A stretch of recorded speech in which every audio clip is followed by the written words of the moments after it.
3, 2. Oh my God. Yo, what's up?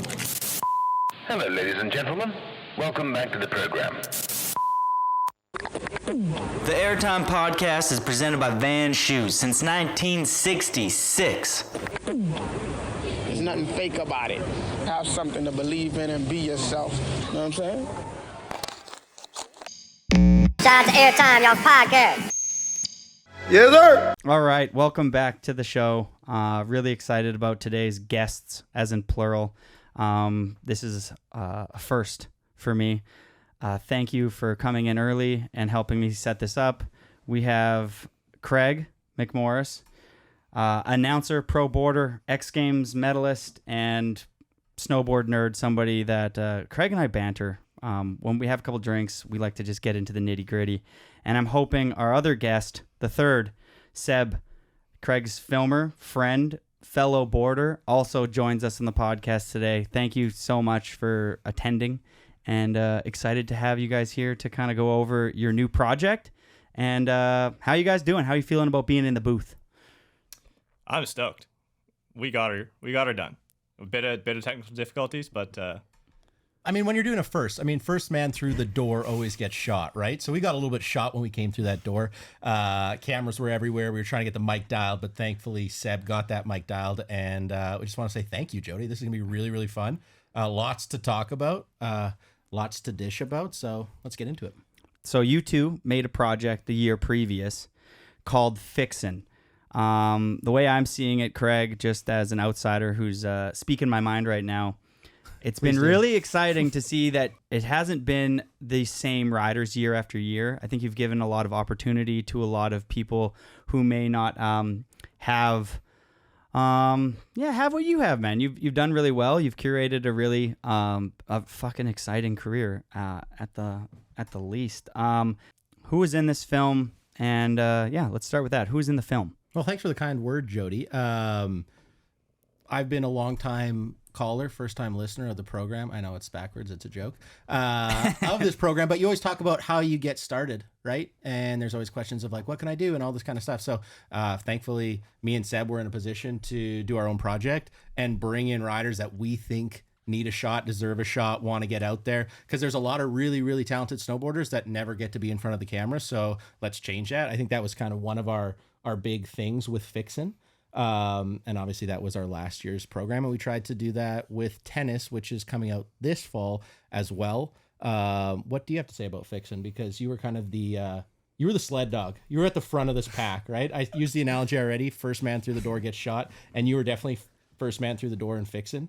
Summarize that project quickly for us, Seb, before we get going. yeah, I mean, it was a bit of a mixed bag of riders. Like, I feel like Fixin, we called it Fixin because it had all the fixins, right? And it had bunch of country, bunch of street, and like bit of a mixed bag. We had Jed Sky and Frank Jobin, who have boarded together in the past, but kind of drifted apart because the Canadian American thing. So we brought him back in. And Matteo Mazzetti. Yep. A absolute ripper from Revelstoke that like we didn't come in contact with a ton until Fixin, when you were ripping with Dustin. So brought some new guys in the mix, and I think it had all the fixins. I was stoked on that project for sure. Yeah, as an outsider, I was really hyped on that project. I would say I really like that project, but this next one that you guys have done that we're going to talk about in a bit here, tennis, I thought that was a little bit of a home run. I think it was, what's a good terminology in tennis when you do a good job? An ace? An ace. I think you guys aced that one. It was. I think that it's exciting too because it wasn't the same group of riders as in Fixin, but just to touch on Fixin for a second here. Matteo, who's Dustin Craven's protege from Revelstoke, loved his part. I haven't really seen him get a lot of limelight. I think maybe he was in a couple of the Wasted Youth videos, and getting to see him ride at Revelstoke too. He did the super session there. Travis invited him in. He got in the heli, rode some insane lines. Most notable, he has a back seven in that project, kind of through the trees, but it's absolutely massive. I think it was his ender. That one really stood out to me. Did you get a couple days with Matteo, or was Matteo with Dustin and he kind of gave you guys some footage? Half and half, right? If you remember 2 winters ago. It was terrible. So Ben Webb and myself were filming. Love Ben Webb, one of the greatest filmers. Such a fun guy to hang out with. He was kind of filming the backcountry side of things for Fixin. We didn't have any snow in Whistler, so we drove to Golden 3 separate times. Every single time I went out there, I was either, I was riding with, Mateo or Dustin or Tyler Lightfoot or that kind of crew over there in Revelstoke Golden. So I got to ride with Mateo a couple times, and he blew my socks off every single time. Super mellow kid, doesn't say anything.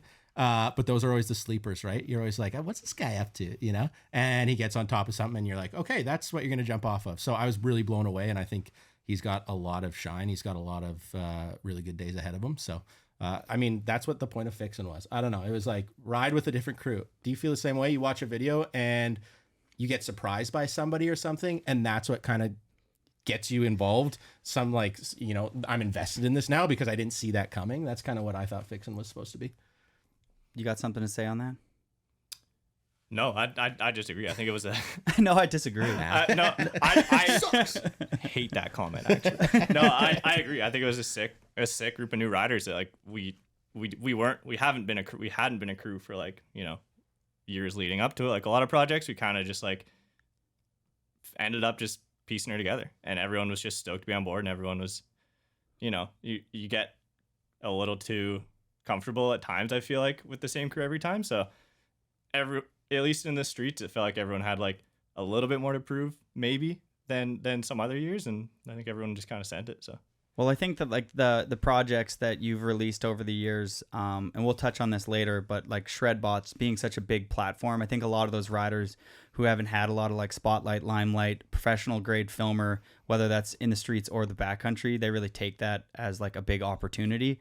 And I thought Chucky, Dustin's close friend and one of my favorite snowboarders, has a switchback one. He hit some trees. I just wanted to plug that shot really quick because I just love Charles snowboarding. Big shout outs to Chucky. But Wild man. Yeah, totally. Just a personality and someone who's just the best to be around. Yeah. But Tommy Van's part in that was like, come on. Like really stand out, like the nose press nollie over that closeout, like the front blunt over, and then he smacks into that little upside of that like jam. Like he had a lot of clips in there that if you weren't a student of the game, might go over your head. And you guys spent that whole season filming. What was it like to film with Tommy Van?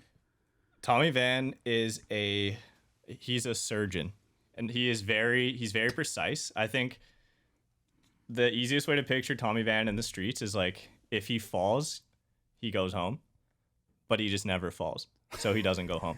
And it's like there's been a couple where like he takes like a medium slam, and like I've just like started packing my stuff up. I'm like, we're gonna get out of here, and then he rallies, and it's like, let's fucking go, like because Tommy is just like he knows his ability so well, and he knows the spots he wants to hit, and he hits what he wants to hit, and it's like.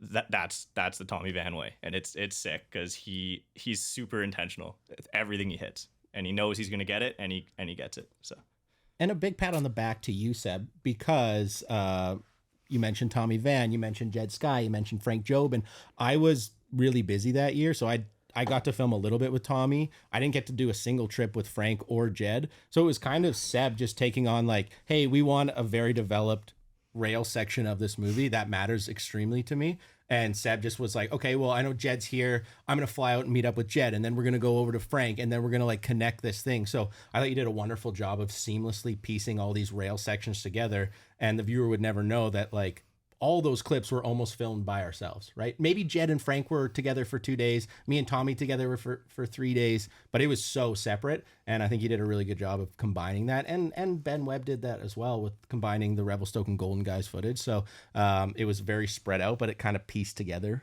nicely. To pause on that, I really don't like videos when it looks like you dropped off your folder at the end of the year to the filmer or the editor. Preach, and brother. so as someone who didn't know that and watched the movie, you did do a really good job of that, because from an outsider's perspective, I really thought that was like a collective group of homies who filmed all year together. And so kudos to you for making it look and feel that way, because that's really hard as far as color correcting and making all the, did you film the whole street section? Yeah, Ben Webb was there for a good 2 weeks of it. Okay, yeah, because you could tell like there's not, when you just drop off a bunch of folders and everyone has different cameras and color correcting all that to make it look seamless is like an absolute nightmare. So, working with someone like Ben who understands the intricacies of working with what kind of camera did you work with? The fisheye was the AC160 Panasonic, and B camera was a Blackmagic, and Okay. he was on the Red Gemini. So there was a bit of, most of the long lens was filmed with like cinema cameras, and then the fisheye was all like extreme fisheye and Panasonic. So that was kind of the look we went for, and we didn't really get any like Hail Mary, here's my clips, put them in the movie. Like we filmed and edited everything, like I guess in-house, in crew. Really. What's your favorite camera? What's your favorite camera to film streets with, and does it differ to like backcountry? Well, like, yeah, I started filming backcountry pretty much last year, so I'm working on that one, but Panasonic camcorders all day in the streets for sure. Like AC160 with an extreme fisheye for the fish, and then the old long lens. Anybody smack you with their board with the fish, or you get a injury-free year on that fish? Honestly, I've never had a lens hit in the streets. Oh shit! Where's the wood? This guy's a surgeon out there. This guy's coming in and out like a fiddler's elbow, right? This guy's throwing this thing in and out, and he's that could not have been more on the record, and I really regret saying that. Yeah. If you're gonna get hit every single spot like this year. Lens hit every spot now. Okay, let's touch on Craig, the battle of what looked like the century, the hard way back 180 switch 50, 180 on that rail. Let's just touch on that because that ends the movie and it's absolutely mind melting. So let's go there. Thank you, Jody. That was very kind of you. That was a wild day. That rail's in Kamloops. It's at a school, so you can only hit it on a weekend. The really tricky part about that rail, it's pretty flat. It's really, really long, and the run-in is quite short. So we were kind of thinking of how we're going to make this work. We didn't have a drop-in, so we went to a scaffolding rental store, rented some scaffolding. That's why you'll see in the shot it's a weird-ass drop-in, and it was a weird drop-in. But this trick was on both of our minds. I know I can do this trick. Seb knows I can do this trick. We found a rail, and it was kind of one of those things where you get really scared, where you're like, I'm not scared of trying the trick. I'm scared of spending an entire day, a Saturday. It's beautiful. There's snow, and I'm just going to try this trick, and we're not going to get it. We're going to go home. That, however, was not the case. There's a couple times I wanted to give up during it, but Seb was so confident. He's just like, you got it, you got it, you got it every single time. And one of them worked. A wild thing about that spot too is there was this little kid. He was wearing a red hoodie and just jeans. It's freezing. We're freezing. I'm running up and down the stairs a million times. This kid is just standing there, and he didn't stop talking for a 6-hour session. He would talk to everybody, and like before you drop in, he'd almost like try and psych you out, and you'd be like, hey man, can you stop? And he'd go away for like a minute and come back. So we kind of had this like Tasmanian devil flying around the spot while you're trying the scariest, hardest trick of your season. That was one of the most exciting days. I was so stoked. That kid was so annoying. We love him. Maybe he's watching this, but that was a highlight and a low light all in one. What do you remember about that? I'm trying to remember his name. Do you not remember? No like, idea. No, so... not a name guy. His face and presence is burned into my head. He was a vibe guy, and I think he added to the session for sure. Honestly, yeah. When we started talking about this, that wasn't at the top of my mind, but I just had like flashbulb memories about PTSD, but good PTSD. Yeah. I don't know if that's a thing, but no, it was fun. He was the man. That was sick. We were riding that with Jeremy Guido and a couple other kids that were awesome. Jeremy got a sick nose press on it too. I think that's in the credits of Fixin. But yeah, that was a really, really fun day. Were Seb, when Craig told you he wanted to go to that rail and then do a hard way back 180, switch 50 back 180, where you're like, ha, okay, let's go to a different spot. Like, did you tell him what was in your mind, or did you just go? It's one of those. Because if I was the filmer, I'd be like, you're like dreaming, no, buddy. I've been to that rail, and that thing is like, how long? How many stairs? Do you count the stairs? And they're long, flat stairs. Like that thing's got to be like a 60 stair down rail. It's just like frustratingly long. You know, like when you're hitting a long rail, you want to go fast. You want it to be steep. You want to get to the end. This is the opposite of that. So yeah, like horrible trick no and whammy, spot selection, whammy. and then you did it. But it was like insane. It's one of those things where like me and Seb, I love filming with Seb because he snowboards a bunch, so we ride at the start of the year, and I'm like trying this trick, and I'm doing this trick on every feature, and then you kind of like vibe together a little bit, and Seb knows my tricks and what I'm good at and maybe what I'm not good at. So he's kind of thinking, we're thinking the same thing usually in the van. We're always thinking like, okay, we really want to get a banger. maybe this, I don't know if you wanted it to be on that rail, but I was like, this is a down bar. We're probably not going to hit too many of these. So why not? Yeah, I think it was like the perfect rail for it. I do remember like distinctly you doing hard way back one, switch back one out in the park that year on tubby tubes, and I was like, that's happening on a down rail for sure. And then it could have been more perfect because the rail could have been more perfect because the last like 6 feet of it is basically out of the ground. It's like floppy. That's another fun fact about this rail. Yeah, very flaccid at the end. It's very flaccid, so you kind of had to like wrap your toes around it. Yeah. Early season, the tricks you decide to spend some time perfecting early season if you want to get out into the streets, every year they inevitably become the tricks that I film. So like if you want, like, I couldn't stress it enough, but like if you want to tee up like a front 270 to switch or something like that, like get a couple in the bag, and when you come across your dream spot, just having be like, I've done this on a down rail, I've done it on a gap a couple times. It just makes it so much easier. There's nothing worse than like the first spot of the year. You're like, oh, I really want to do a backflip. And you're like, wait, I haven't done one this year. I'm about to tee this up. If I tink, I'm going to go over to the streets and we're going to be calling me an ambulance. Somebody have 911 on pre-dial right now because we're going down. But I couldn't agree with you more. It's you got to put in the reps. You got to put in the practice. And I feel like the people who are really, really good, like you watch a Travis. I remember when he was filming Art of Flight, he could still hit a park jump and he could do all the tricks. Like he could do all those tricks on a park jump. You talk about Louis and you watch him ride the park, perfect every single time. Like those tricks are easy. They should be the easiest for you because once you take it to the streets, that's gonna be the hardest rail you ever do it on, right? So like you need to have your stuff dialed. And there's nothing more annoying, you know this, if you're filming with somebody who's trying like a trick that maybe is out of their range a little bit, and you kind of got to be there to shovel the landing the whole time. You're like, you're not even close.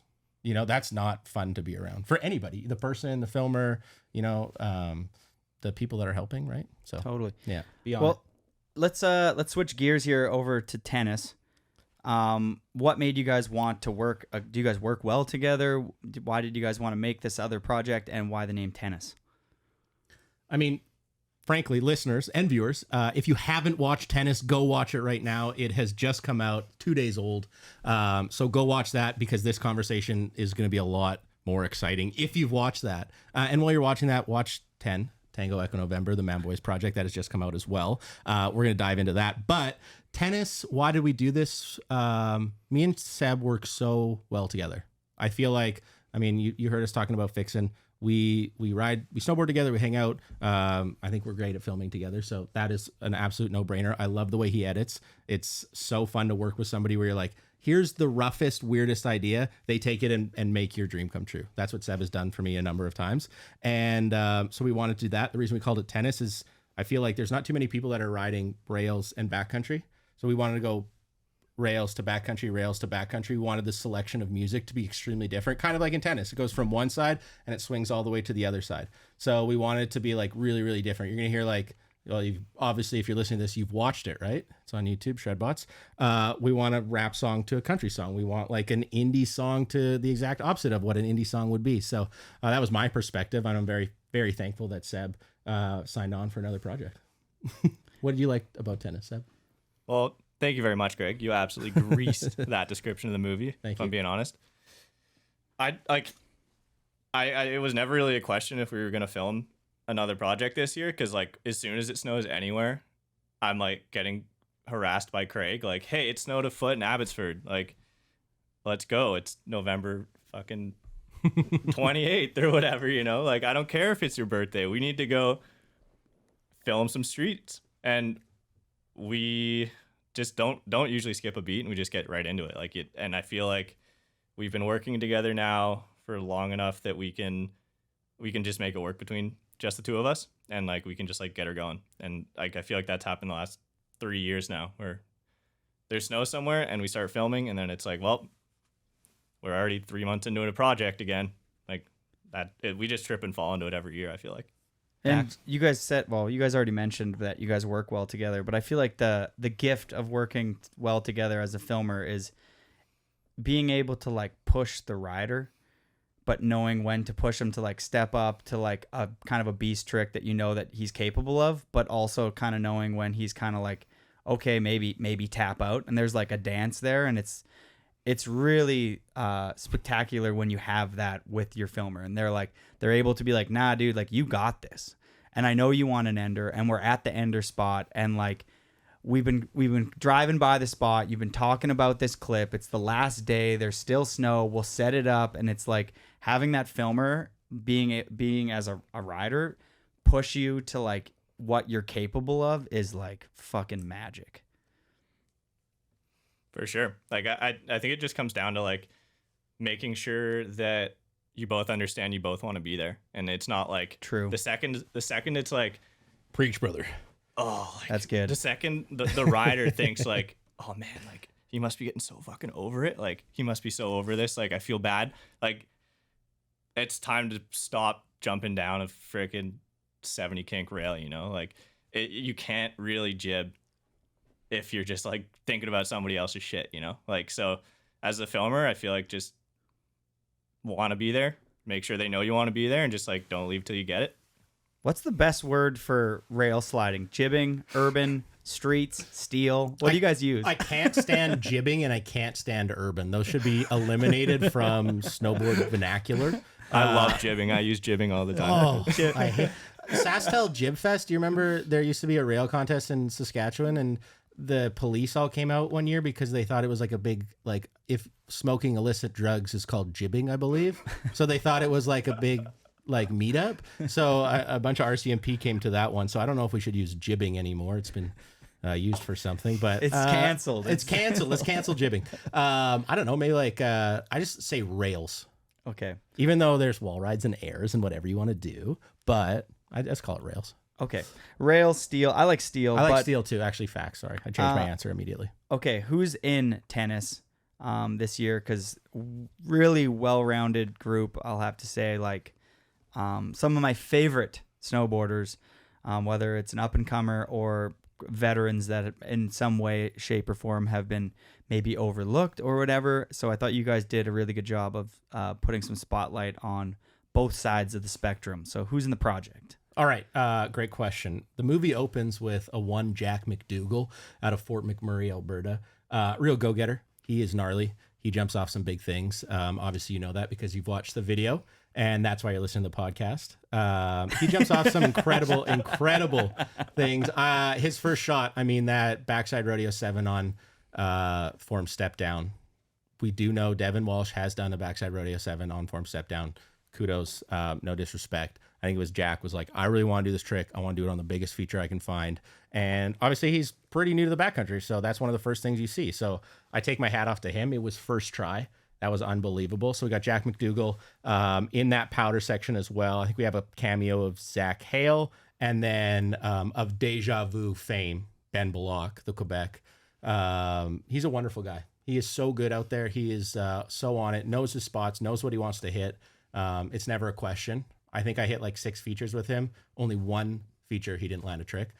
So, I mean, you watch his section. That was filmed in 6 days, maybe. He is so talented. Then we move over to the rail side, and from Calgary, Alberta, Tanner Davidson does it for ride. One of the steeziest riders. And I think, I'm going to go ahead and say it on Airtime Podcast, one of the most underrated snowboarders in the world.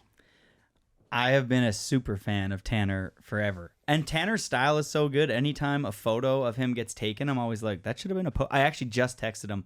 There was a nose blunt photo he had that he put on Instagram. Obviously, Blue Rail? Closeout. Closeout Blue Rail. Yeah. That's in Quebec. I'm like, hit me with a ride poster. You know what I mean? Like, I want the 2-page pull out in an old Trans World and cut it out. And I want the posters are the best. Absolutely. Anyways, Tanner, huge Tanner fan. And also a massive, I mean, Zach Hale, you mentioned there, Jack McDougall. I could linger on Ben forever just because I love how opinionated he is with snowboarding. He's just like stubborn, and he thinks this, and I do, and I know, I mean, I've bantered with Craig, not with Seb enough, but I'm imagining if you guys are out there sitting on a sled in a cloudy, shitty day, there's some good banter between you guys and Ben. Oh my gosh, it's so funny. He banters and he has an opinion, but he's willing. What pissed me off the most is when people have an opinion and they don't listen to yours. he listens to everybody's opinion. That's not going to change his opinion, but he's still going to listen to you. And he's still going to have a counterpoint. So he's really fun to hang out with in the backcountry. And yeah, that was kind of like who we wanted to be in tennis, similar to Fixin, like let's shine a light. But what was different? What's different about Fixin and tennis? Tennis obviously is this year's project. We wanted more of a full part feel. I've been really liking in skateboarding, like Current Caples came out with a part that was like, it's a long part and there's a lot of cameos. It's not like a movie and it's not like just only his part. It's kind of like a hybrid in between.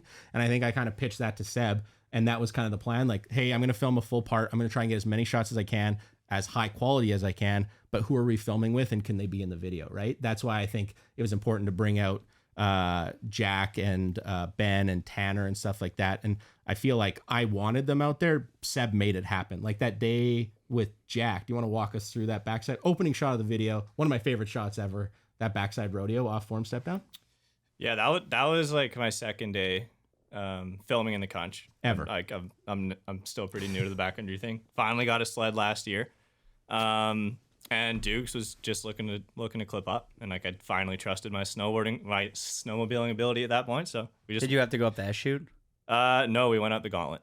Oh, how was that? How was that? It was chill. Do you make it up first try? I broke trail on it. Oh wow, nice. But also for our folks at home who've never sledded, let's just unpack this for a second. The gauntlet is one of the steepest places to go up sledding.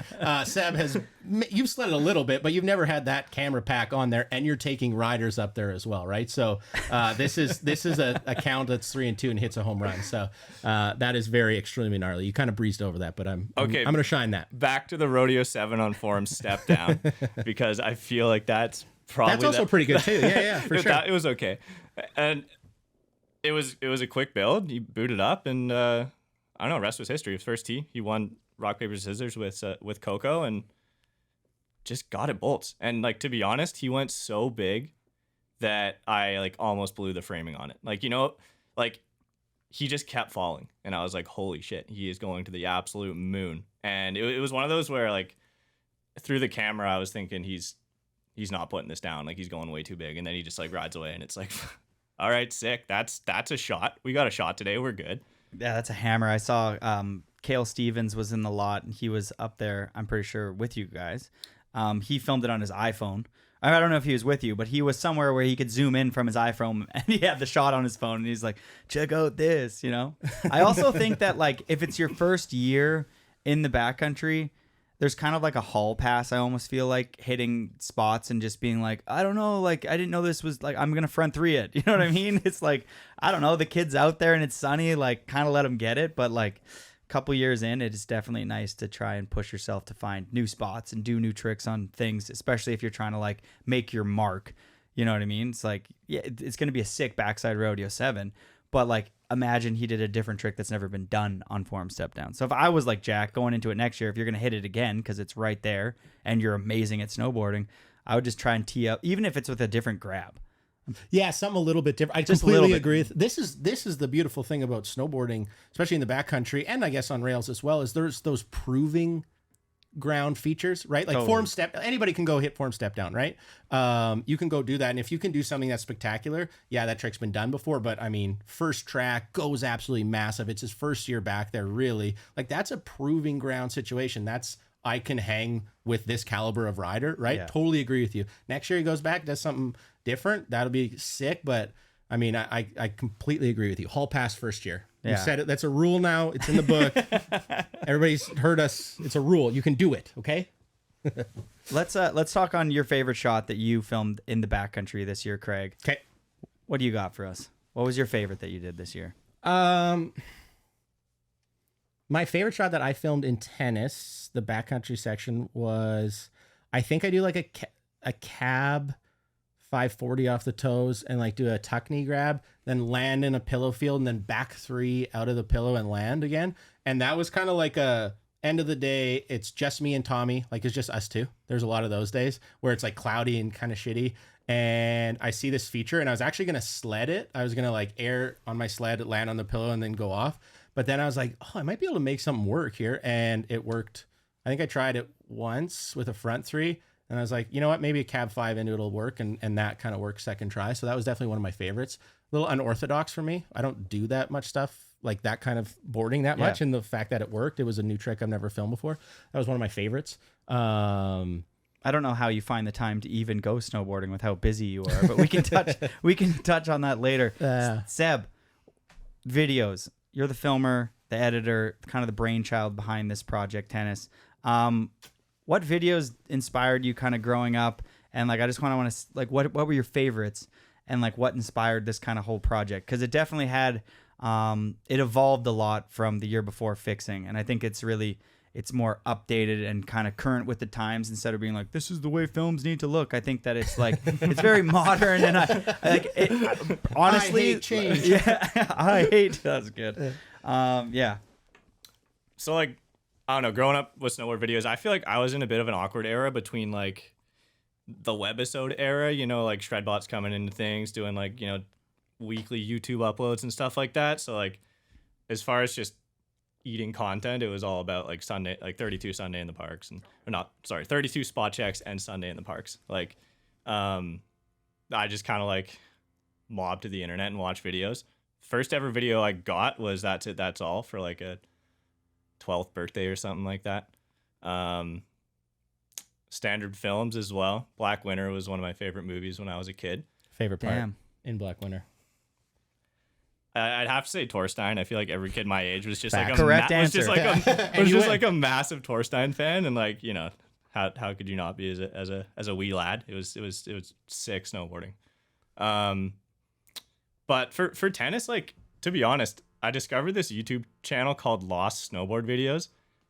Amazing. And it's like it's like every old snowboard video. Like there's so much good snowboarding from like, you know, end of the 90s to, you know, 2000s, 2010, and like I just kind of like chuck them on passively this summer while I was editing. Like I try not to watch too many videos like coming out while I'm editing, like videos coming out this winter. I just wanted to like make it and then watch videos, because I feel like you can get your vision kind of messed with if you're trying to like be like other videos. Totally. But yeah, kind of. I would say like our movie is super direct. Like if you've seen Tennis, you obviously have seen Tennis. That's why you're watching this podcast. Sorry. No pressure. Facts. It moves fast. Like it's direct. There's not really much effing around. There's not really any like, you know, 30, 40 second like artistic cutaways and stuff like that. And I just wanted to just, you know, get to the point with this one. And I feel like that's like a bit of inspiration from some of the older videos I watched. Like there was a lot less fucking around, like a lot less artsy stuff, more just like snowboarding. And I think Tennis was just straight pedal to the metal. It's hard to like incorporate artsy stuff with and not take it too far. You know what I mean? It's like like definitely like a good shot that, you know, if you have a 16 mil and you're filming into like the reflection of a puddle and a train's going by and it serves as like a an example. and it serves as a transition cut. Totally. Like it makes sense. But like to me, like I don't need people to go film like Mother Mary in a cemetery. Like I don't know, like or like a plastic bag in the corner, like for like 4.5 minutes. Yeah, It also depends on the mood that the film presents. You know, sometimes it kind of works. You know what I mean? I use this example too much, but like to me, the pinnacle of like an artsy film that I loved was like Love Hate. It's like to me, the music, the riders, it all worked. But trying to replicate that is kind of like trying to replicate robot food. You know what I mean? It's like it's so hard. Nostalgia kills all creativity, in my opinion. Nostalgia kills it. We get so caught up trying to make something that's already been done. Use that as inspiration. Like I love what Seb said. Watch old snowboards in the background. That's awesome. Be inspired by it. You can love it. Don't make the exact same thing. That's what we want to do with Tennis. Is like, I mean, you can only different. It's a snowboard movie, right? We're not reinventing the wheel here, but let's do something quick and fun, and let's use some different music, and let's put people's names in it. That's my biggest pet peeve right now is you watch a video and you're like, who was that? I think it was this person, but I don't know if it was this person. You don't see any names in it. Totally. Titling, like kind of make it a little bit different. But speaking about Tennis, Jody, I want to ask you, what's your least favorite shot of the video? Least? Yeah. Then I also want to ask you your favorite after. You got to pick one.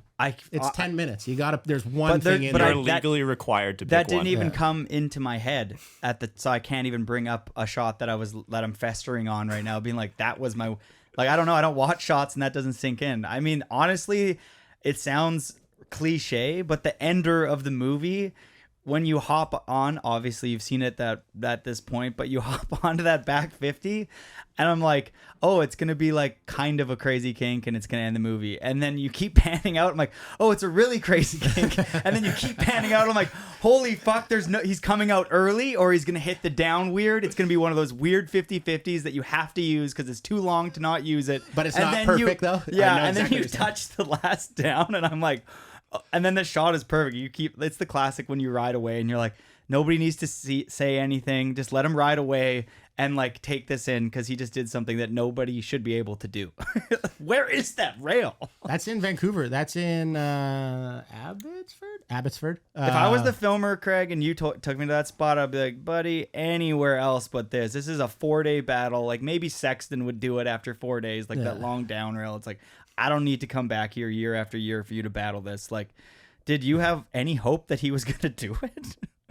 Come on. Like, I knew he was going to goddamn try for it until he got it. So yeah. And like, to be honest, me and Tommy found that rail last year filming in Abbotsford, and we both like actually laughed at each other. We were like, this is like a fucking stupid spot. Like, That's like, so stupid. like this, like we're not burning like 3 days of those are 3 days of our life we're Just never so getting back. I'm going to interrupt here for 1 second, just so our viewers know, there's lots of AI tech. Did you fiddle around with anything? Did he actually do it? Like, I saw the new Google phone come out, and you can just crop things and make things disappear. So this is a real conversation we need to have now. It's like, did you really 50 that rail, Craig? No tricks. Those are for kids. This is a real 50-50. That was the first spot of the year too.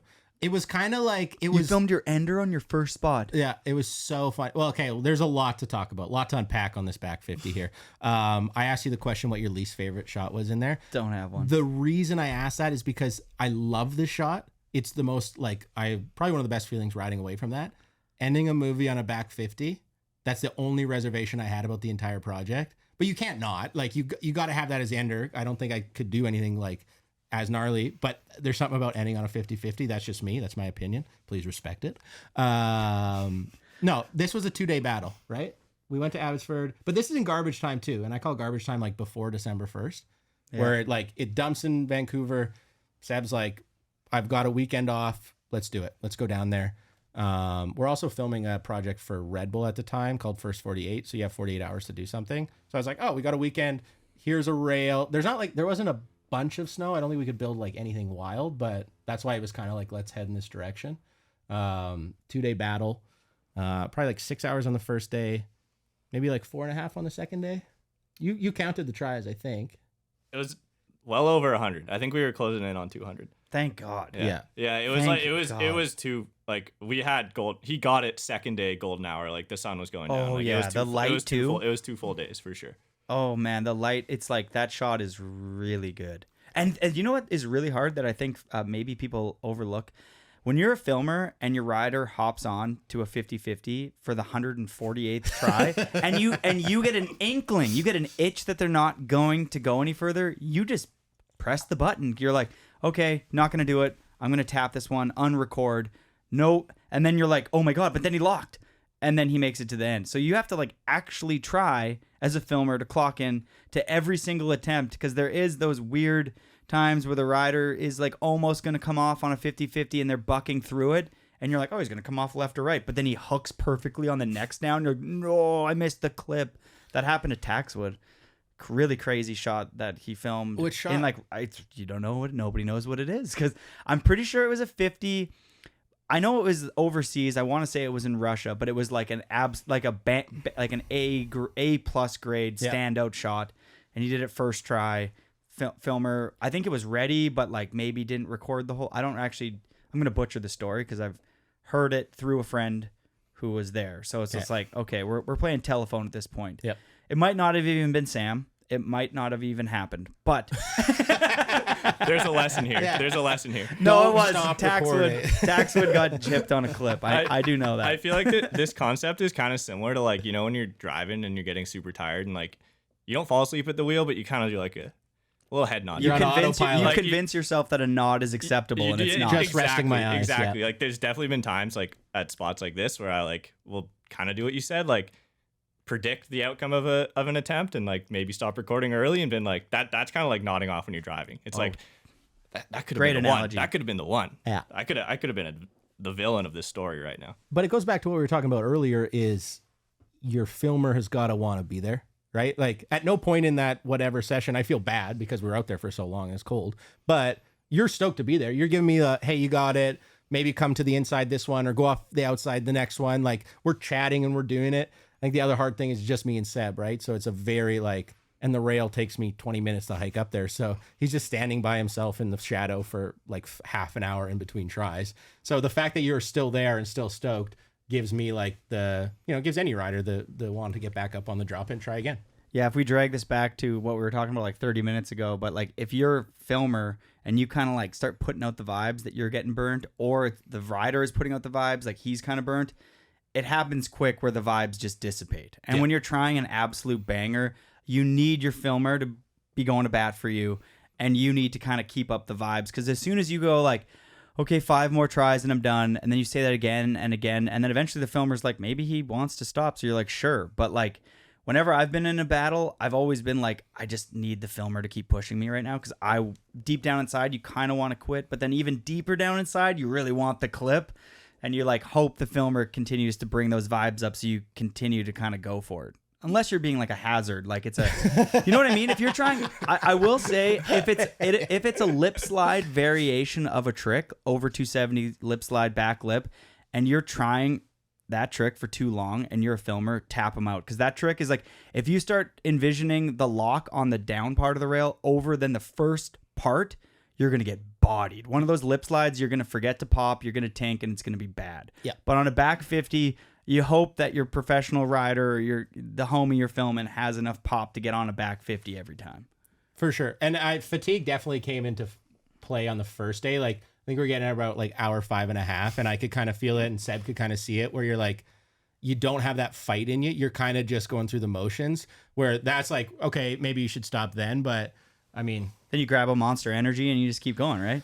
That's off-brand Rebel for sure. Like, yeah. We chugged a couple of those and got back up there. But no, for real. I open it and let it decarbonate and put it in the water bottle. That actually makes you go for a lot longer, which is nice. Little pro tip there.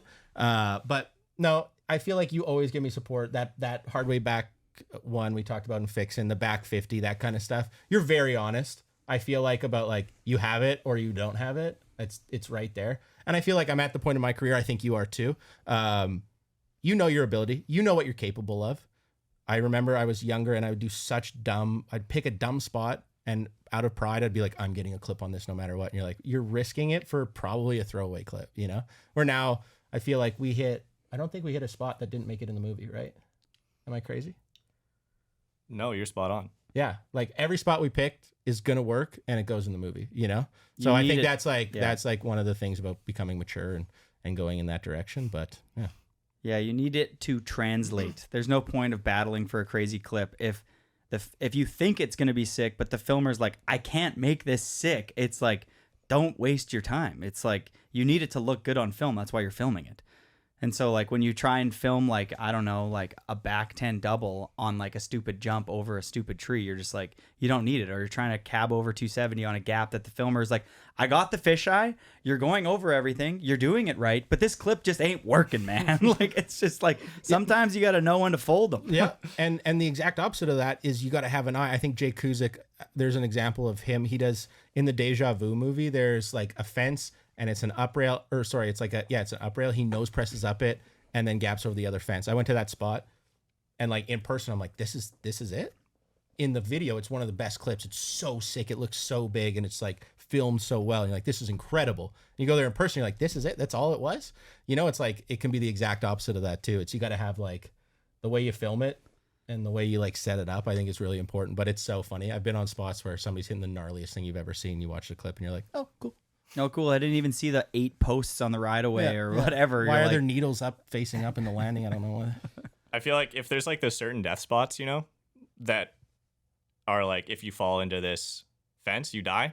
That's got to be like the main feature of the spot that you're shooting. You know, like if there's danger there if the spot's only gnarly because of some feature, like if you can't film it good, then it is just like not worth it at all. Because it's like I feel like people are paying attention in snowboard movies way less than like, you know, we are when we're watching them. Like it's hard to pick up like a death spike that's like 2 feet away from a rail, you know, even though like it's the gnarliest thing you've ever done in your entire life because you die if you fall on it. But like, you know, buddy watching it on his laptop isn't noticing the death spike. So Totally. you just gotta be honest with yourself and the rider for sure. Totally. Anto Chamberlain was so good about that. Like he hits a spot, he would watch the clip in the camera and be like, oh, you don't even see that post? Let's put a mattress around it. Let's totally negate that as a possible danger, right? He was so good. I learned that from him. He was so good at making the spot you're doing the gnarliest trick and it's scary, but make the spot as safe as you can without sacrificing aesthetics. Anto was a master at being a professional snowboarder. He was like, yeah, that guy is, I couldn't say enough good things about Anto. Seb, favorite clip in the movie? Street and Cunch? Yeah, hit me with both. I mean, Street, we've talked about it a lot, but like the Ender is just like my favorite clip because of the amount of work we both put into that one. And the way he rides off the end. And the way, like, it's so funny you mentioned that. I feel like the second I saw it through the camera, I was like, there's no fucking way he just rode off the end that good. Like, it makes no sense. Like, you, in your head, you're like, oh, he's gonna, like you said earlier, you think like, oh, he's gonna slop off or something. It's like, swoop, like, hops off the end. Yeah, bolts. Like, bolts is hell. So it's nice when like, you know, Craig puts that much work into a spot and it just works out the best it can. So like Streets, I think that's got to be my favorite shot. Yeah, for sure. Good pick. What about the Cunch?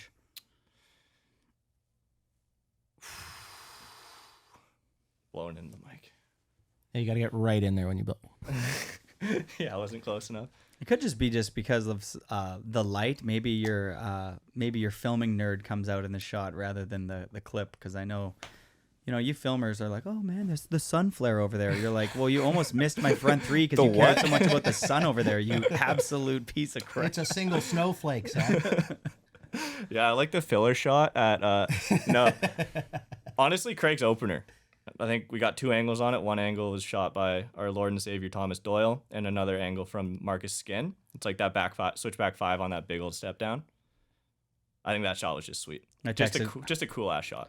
I texted Craig about that shot. That shot, it was just like the perfect backcountry switchback 5. Good feature, good size, good style. Like the whole thing is just like, for me, that's what I'm looking for out there. You know, hit me with a switchback 5 on a good step down, and I'll love you all day for that.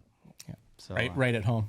Can we switch gears a little bit really quick? I know you probably got some more questions about tennis, but we have some questions for you about 10. Oh, Tango Echo you're November. Gonna switch this on me? No, I just want to talk about it because it just hit the internet right now. Everybody's losing their minds. It's the talk of the snowboarding community, and I want to talk to you about it. What is your favorite shot in 10 Tango Echo November? Oof, my favorite clip in that movie. I'm trying to think of one right now, to be honest. Favorite shot. Oh, Matt's. There's actually a bunch of Matt clips. They're follow cam, but Matt's back rodeo follow cam 7 nose grab. I'm gonna say Matt's back rodeo 7 nose grab.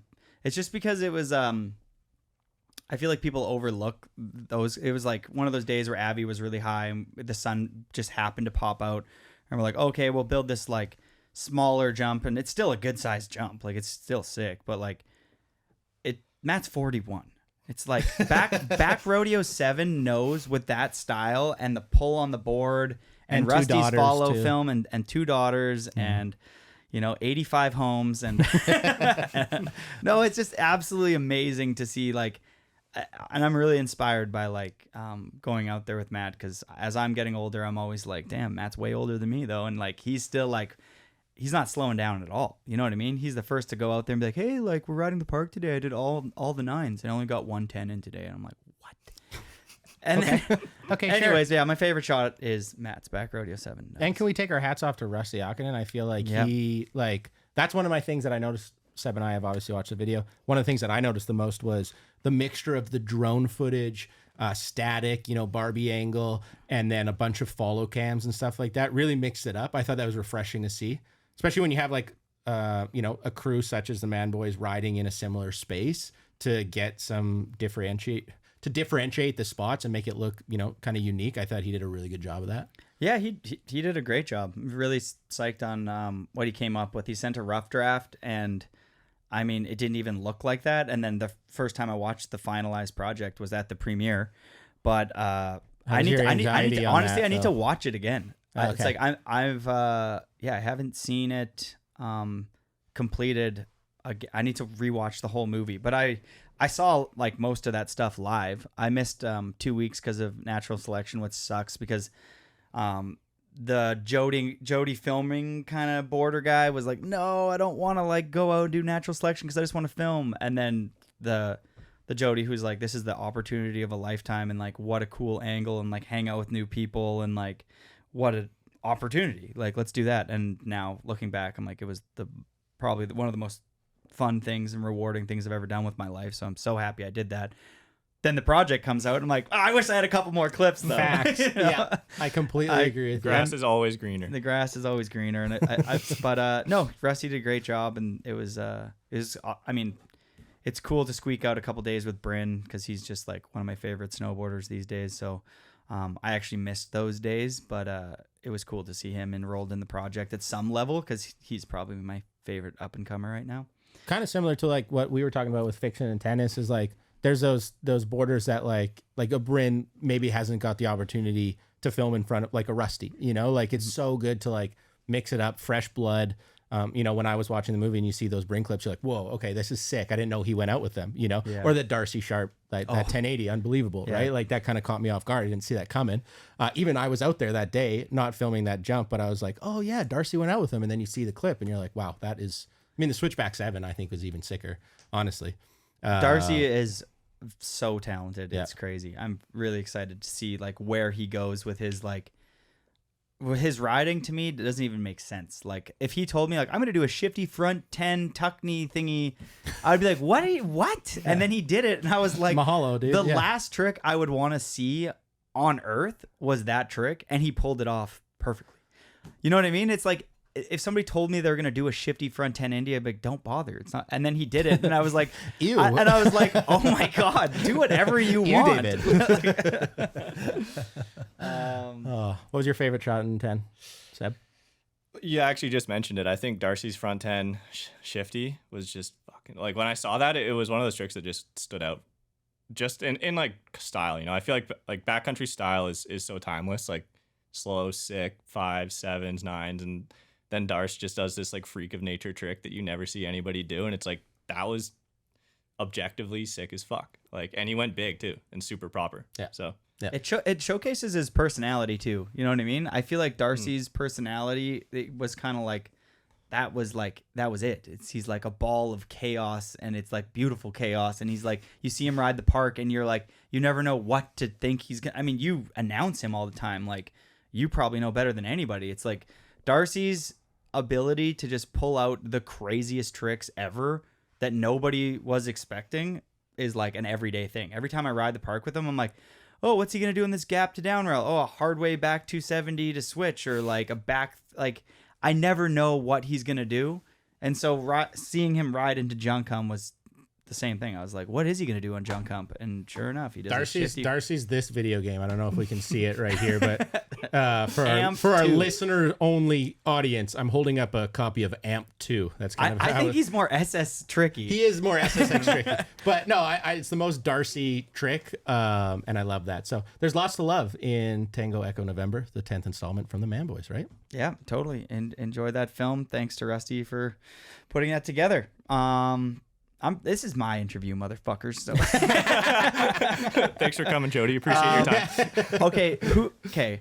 If you both had to pick one rider that you could put in the project that wasn't in the project, but who would you, if you could have one person be in tennis with like a half part, who would that be these days? Question for your question quickly. I like to have parameters. Is this a backcountry only rider or a rail only rider? Are they currently still snowboarding? Anybody? Anybody.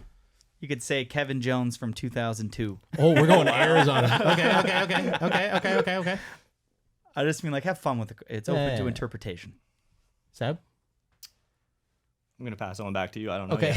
And you guys are playing cycle the tennis. puck. Yeah, that is a huge question. Okay, let's break this down. I think I would love to have like. God, that's such a hard question.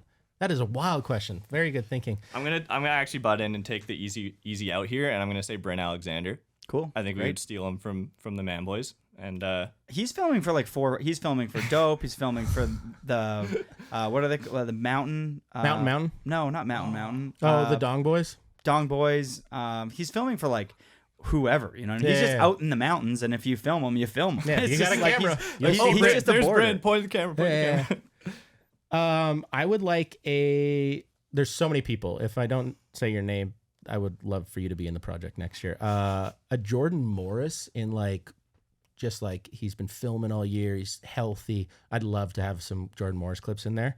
Cool. I think he's one of the most underrated boarders of all time. Yeah, him and Mike Little were both like really underrated boarders, and then Mike Little last year got so much shine. Oh, Little's going big this year. Yeah, Nice. yeah. Little's going big this year. And then on the backcountry side, like, oh, God, that is so hard. I don't know, like a Tara Dakitis in her prime, you know? Oh, cool. Really cool. Yeah, I think that, like, yeah, I remember watching her and I was like, whoa, you're really good at snowboarding. So those are kind of two off the wall answers, but I don't know. That's how I'm going to answer that question. Tennis, any last, comments, who helps support the project, and where can people find it? You can find it on Shredbot's YouTube. It just came out, okay? So go watch it. Leave a comment. Tell us what you like. Tell us what you don't like. It's supported by Lululemon, Oakley, Red Bull, and, of course, Skidoo. There's lots of great Skidoo shots in there. They were kind enough to help the squad out. Tommy Doyle was our sled filmer this year. Seb was filming all the rails and did the editing. But major thank you to those sponsors, because this would not happen without them. And then everybody in the video, everybody worked really, really hard and made it happen. Yeah, the video's awesome. Check it out. Tennis. Big fan of that one. Nice job, both of you. Thanks, Jody. Thank you. Sab, you want a closing remark here? My big shout out was going to be Tommy Doyle, because he's not here with us today. Nice. He obviously made it. He was in the trench. I was in the trenches for the streets. He was in the trenches for the conch. It was his first year filming snowboarding full time, I think. So Craig put him through the ringer, and I think he absolutely killed it. So It was definitely like, here's the deep end. Give me your water wings. I deflate them, and I'm going to hold you underwater till you either drowned or float to the surface. And Tommy floated to the surface. He did super good. There was like, I mean, when you go into a season with somebody who's never really filmed snowboarding, great sledder, really good sledder, and has filmed a lot of mountain biking and stuff like that. You go into those kind of seasons, you're like, there are going to be a couple hiccups. That's just, par for the course. But he minimized the hiccups. He was there. And the most important thing with a filmer is they want to be there. And he wanted to be there every single day. And so did Ben Bullock. And Ben Bullock really wanted to be there every single day. No. Oh, man. I the gotta Architect. say, That's Ben's new nickname. He's one of the best jump builders of all time. I feel like, Ben being in that project was really cool to see. I mean, to see Ben's that front three tail and that cab 9, that just, I was like, I could have cried. I was just like, yeah, that's my, I just feel like he loves snowboarding so much, and he gives so much back to this community, whether it's like working with Jess or like helping people get out into the backcountry or working on events. And he's just like such a boarder. Yeah. And to see him kind of redevelop his image and the way he snowboards over the last couple of years, like the fine wine aging thing, I feel like that analogy is butchered. Yeah. But truly, Ben is somebody who's like aging like a fine wine. Ooh, I hate saying that. That's okay. We also have to talk about somebody who is just like a staple, or somebody who's so big in the snowboard community. Hayden Wrench filmed our intro on 16 mil film. He just came up one day and we filmed that entire intro within like maybe 2.5 hours. No way. Yeah. He was operating the camera, and we all know Hayden Wrench. If you don't know who Hayden Wrench is, he was integral in the Deja Vu crew, Beacon, Louif's project. He has been instrumental in a lot of the Vans projects as well. One of the best, new filmers with film, like using film, not digital stuff. So the fact that we got him involved as well was really special to me. And I think the intro is kind of silly and it's kind of funny. Why tennis? Why is it named Tennis?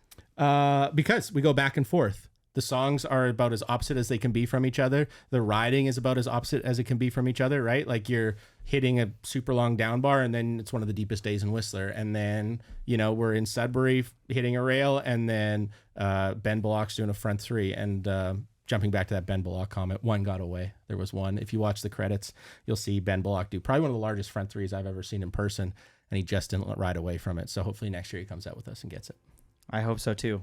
Thank you, Seb, for coming on here and giving us some feedback and some perspective from the filmer who had to film Craig. And thanks for not giving up on Craig's 50-50 and, you know, just being out there in the trenches, man.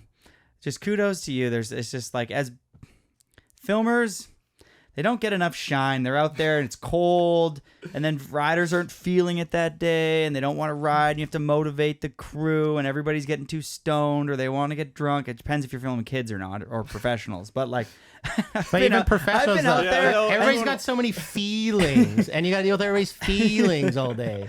Oh, and you got to talk them into doing something that they get paid to do, which is a really wild premise. Or they don't get paid and they're just like, I don't give a shit, and today I'm just not gonna even try. And you're the filmer, and you're like, if nobody's gonna try, can I go home and like maybe hang out with my girlfriend, or maybe go home and work, or like just go ride the hill if nobody is gonna stunt? Like, and the amount of times I've been with like Coulter, and certain people just don't want to snowboard, or there's not like a motivation among the crew. He's just like, he just loses his fucking mind, because as a filmer, you want to be stacking clips, or you're like, what the fuck am I doing here? Honestly, like, that's like probably the hardest part about being a filmer, is like, if you have to like be the emotional support, if your like hype is the only thing keeping everybody around, it is so much harder. Like, it's draining. If you're like lending out the hype to everybody, like you can't do that for a long time. So like, it's hard to be the emotional support dog, you know, DAWG. Like, Craig, stop crying on my shoulder, buddy. Grow the fuck up. I feel like that's really depending on snowfall. True. You know what I mean? If you go on any trip with a crew of boarders and there's a good amount of snow, everybody's stoked.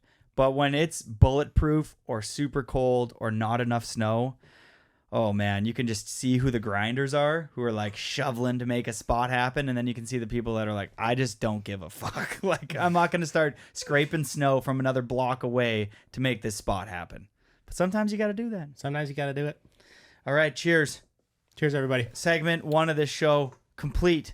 Thank you, Seb. You're the best. Thank you. Hey, you are the best. There we go. We got a lot of mics here. Thanks for having me on, Cheers. Jody. Yeah. Always want to be on a really podcast, and I'm stoked to be here. Well, we'll get you on a full one of your own soon. Hopefully one day. The Seb Judge story. The Seb Judge story. Yeah, All only right, Seb now can judge me. We're gonna. That was good. Now we're gonna zip over to part 2. Craig McMorris tells all. All right, Craig. Have you ever faced any injuries over your lifetime? So many. What's your worst injury? That's the worst. Oh my God. Knee surgery, compound fracture of the leg, shoulder surgery. So many. So many. So injuries suck. That's probably the worst part of snowboarding. We didn't even touch on your broken leg in the backcountry, but that one was gnarly. And because we know that you've been stunting and your body has been sore, we have a lovely gift from the Scandinave Spa in Whistler. Place. Love that place. Shout outs to them for sponsoring the podcast. So you go in, you got 15 minutes of hot, 15 seconds of cold, 15 minutes of rest. Rinse and repeat 3 times so you can feel the best you've ever felt before the season. Complimentary bath pass for you, and we can go together. So enjoy that pass. Thank you to the Scandinave Spa for supporting the podcast. And make sure you check them out if you're really sore, you got sore muscles, or if you just need a relaxing day to de-stress the mind. If you're sore or if you're not sore, go. Kind of what you're saying. Both. Yeah, it's a win-win. Okay. Yeah, that's what we're looking for here. Shout outs to them. Part 2 of the show, everybody. We have Craig McMorris with me still, and we lost Seb. Who now that he's not here, do you like him? Like, oh my God, that was probably one of the longest 45 minutes of my life. No, I'm just kidding. Same. I'm just kidding. Seb is the best, and that's I've had the pleasure in my entire snowboarding career to work with incredible filmers. You know, Like Ben Webb, Tommy Doyle, Seb Judge, Matt Gibeau, Nate Laverty, Tommy and Leo Cittadelli, Russell Chai, Casper. Does Russell Chai even get to fall in that category based on the fact that he just follows people around the mountain? Like, do we take him serious is what I'm saying. Absolutely we do. No, you know what's funny, actually? Shots fired. Pow, pow. Russell came on a trip with us once into Quebec, and I think Anto was filming like a real snow, and it was a tough trip to come on for one of your first trips. Like, it was just really aggressive, and like, you're seeing people when they're the most stressed, the most tired, and like the most on edge. And it was definitely like, oh, this is what filming rails is like. This sucks. I don't want to do this, And Russell's really good at what he does. So it was like kind of sick to see somebody be like, cool, I did that. I don't know if I want to continue doing that. I'm going to go over here and do this and be successful at it. And that's what he's done, So I think he's done a really good job of just being like, here's what I want to do and here's what I'm going to do. How have your vibes and energy and your just whole thought process changed over the years when you first started filming till now? Oh my God. I thought about this today, actually. I was such a little like keener and go-getter, and I was probably so annoying to film with. Thanks. Like, shout out to, John Swisson, who's a filmer I didn't mention at the start, but absolutely put me on, gave me the time of day and got me in some of those New Life films. So he put me on, and when I was young, I was really hungry, and all I wanted to do was film the best snowboard clip possible.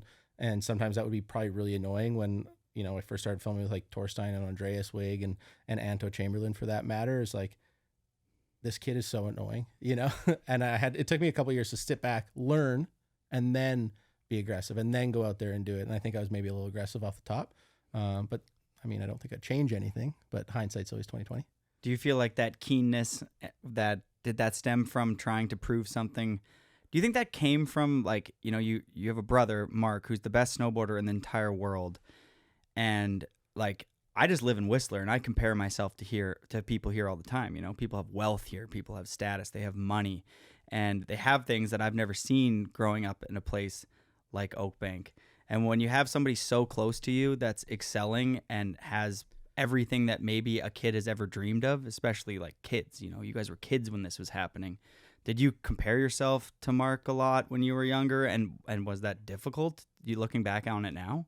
I mean, it's impossible not to compare yourself to your brother, right? That's the person that you compete against every single day since the day you're born. So yeah, for sure. But there's also super different directions in careers, right? Yeah. Like, I never wanted to be an X Games champion or an Olympic champion or the best slopestyle rider ever. Like, it was always, I want to be filming a video project, right? So there is comparison that way, but it was never like direct competition. Like, you never beat yourself mentally to a pulp being like, I want to be as good as my brother. I want to have what he has. Like, I feel like something. The term though that you use, I want to be as good as, that's impossible in snowboarding, right? Yeah. It's not like hockey where he scored more goals than I did in the NHL. It's totally different. Like, I've filmed these video parts that I'm super proud of, and that's something completely different from what Mark has done. But did you right? realize that 10 years ago, or do you realize that now because you've matured a lot? No, I realized it 10 years ago. Just seeing what he was doing with his career and stuff like that. I don't think that's what I wanted with Mike. I wanted like to get paid and make as much money as he did for sure and be as famous as he did. That's great. But how I got there, I wanted to do it a little bit of a different way.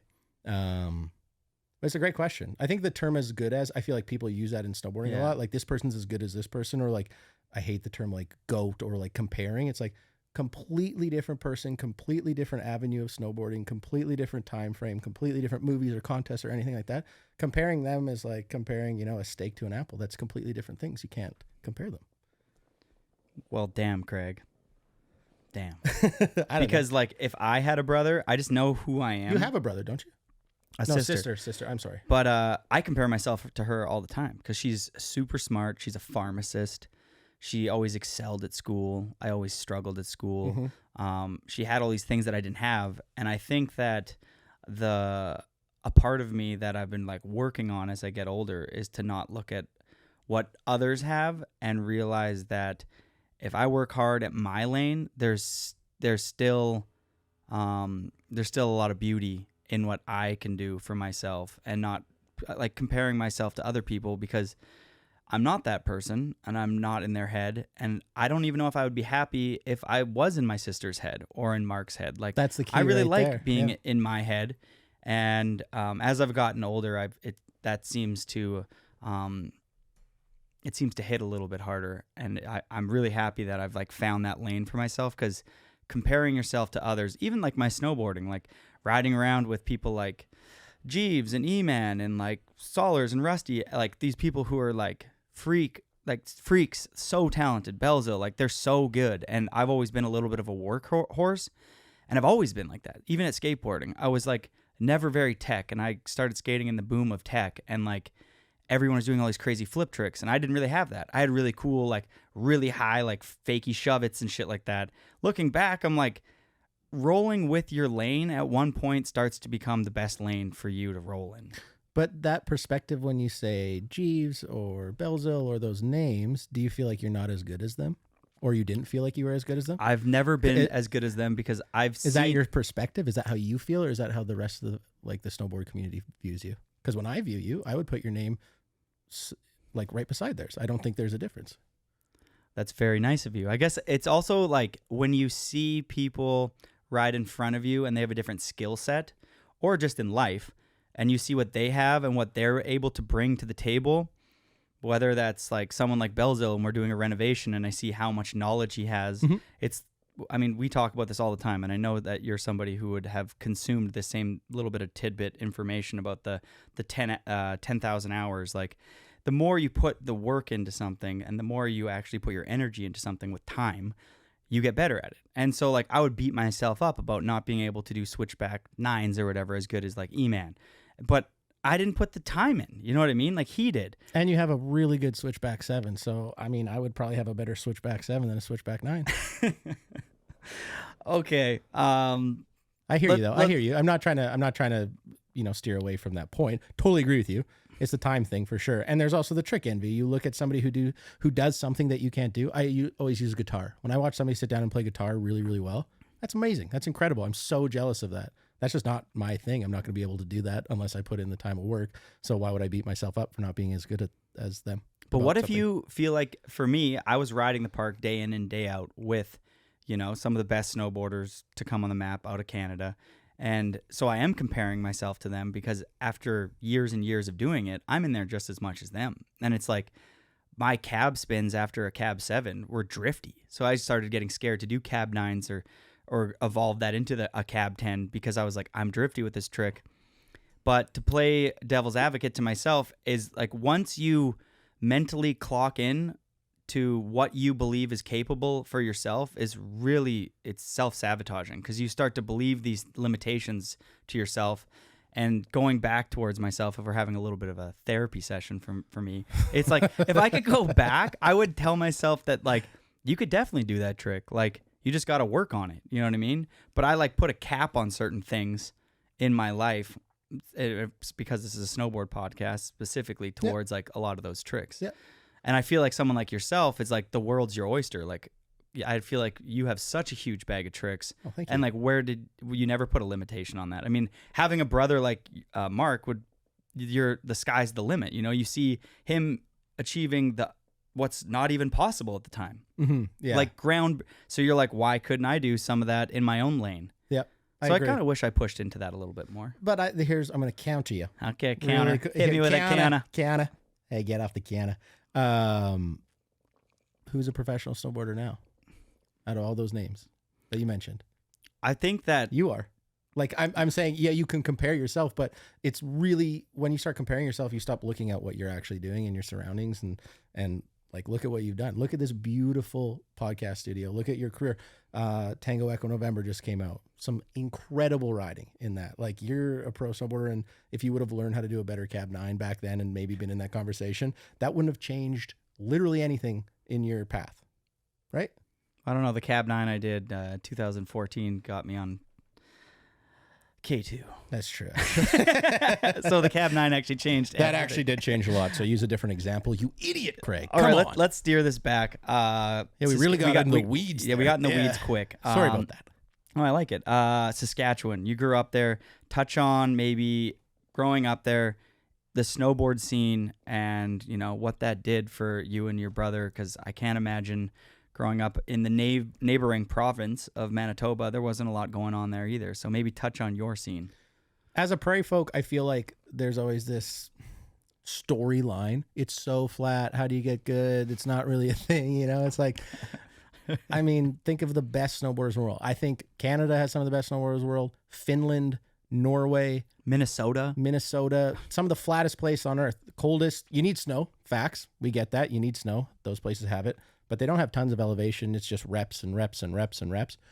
So we were very lucky. We had a tiered backyard, and my dad built this huge drop-in, and we put a down rail down that. So I probably hit that like 1 million times, So that's kind of how we started doing that. We were really lucky. There was a hill about 45 minutes away. Shout out Mission Ridge in Fort Capel, Saskatchewan.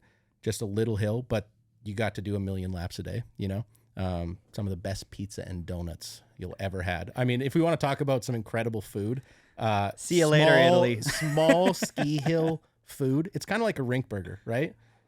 Like, I don't know what Oakbank had, but like, did you guys have a little restaurant at the hill? Of course. We had a little restaurant, chicken fingers and fries, but we had honey dill, which is a very popular sauce there. It's an incredible sauce. It's a delicious. very underrated sauce. A lot of people don't realize. Yeah.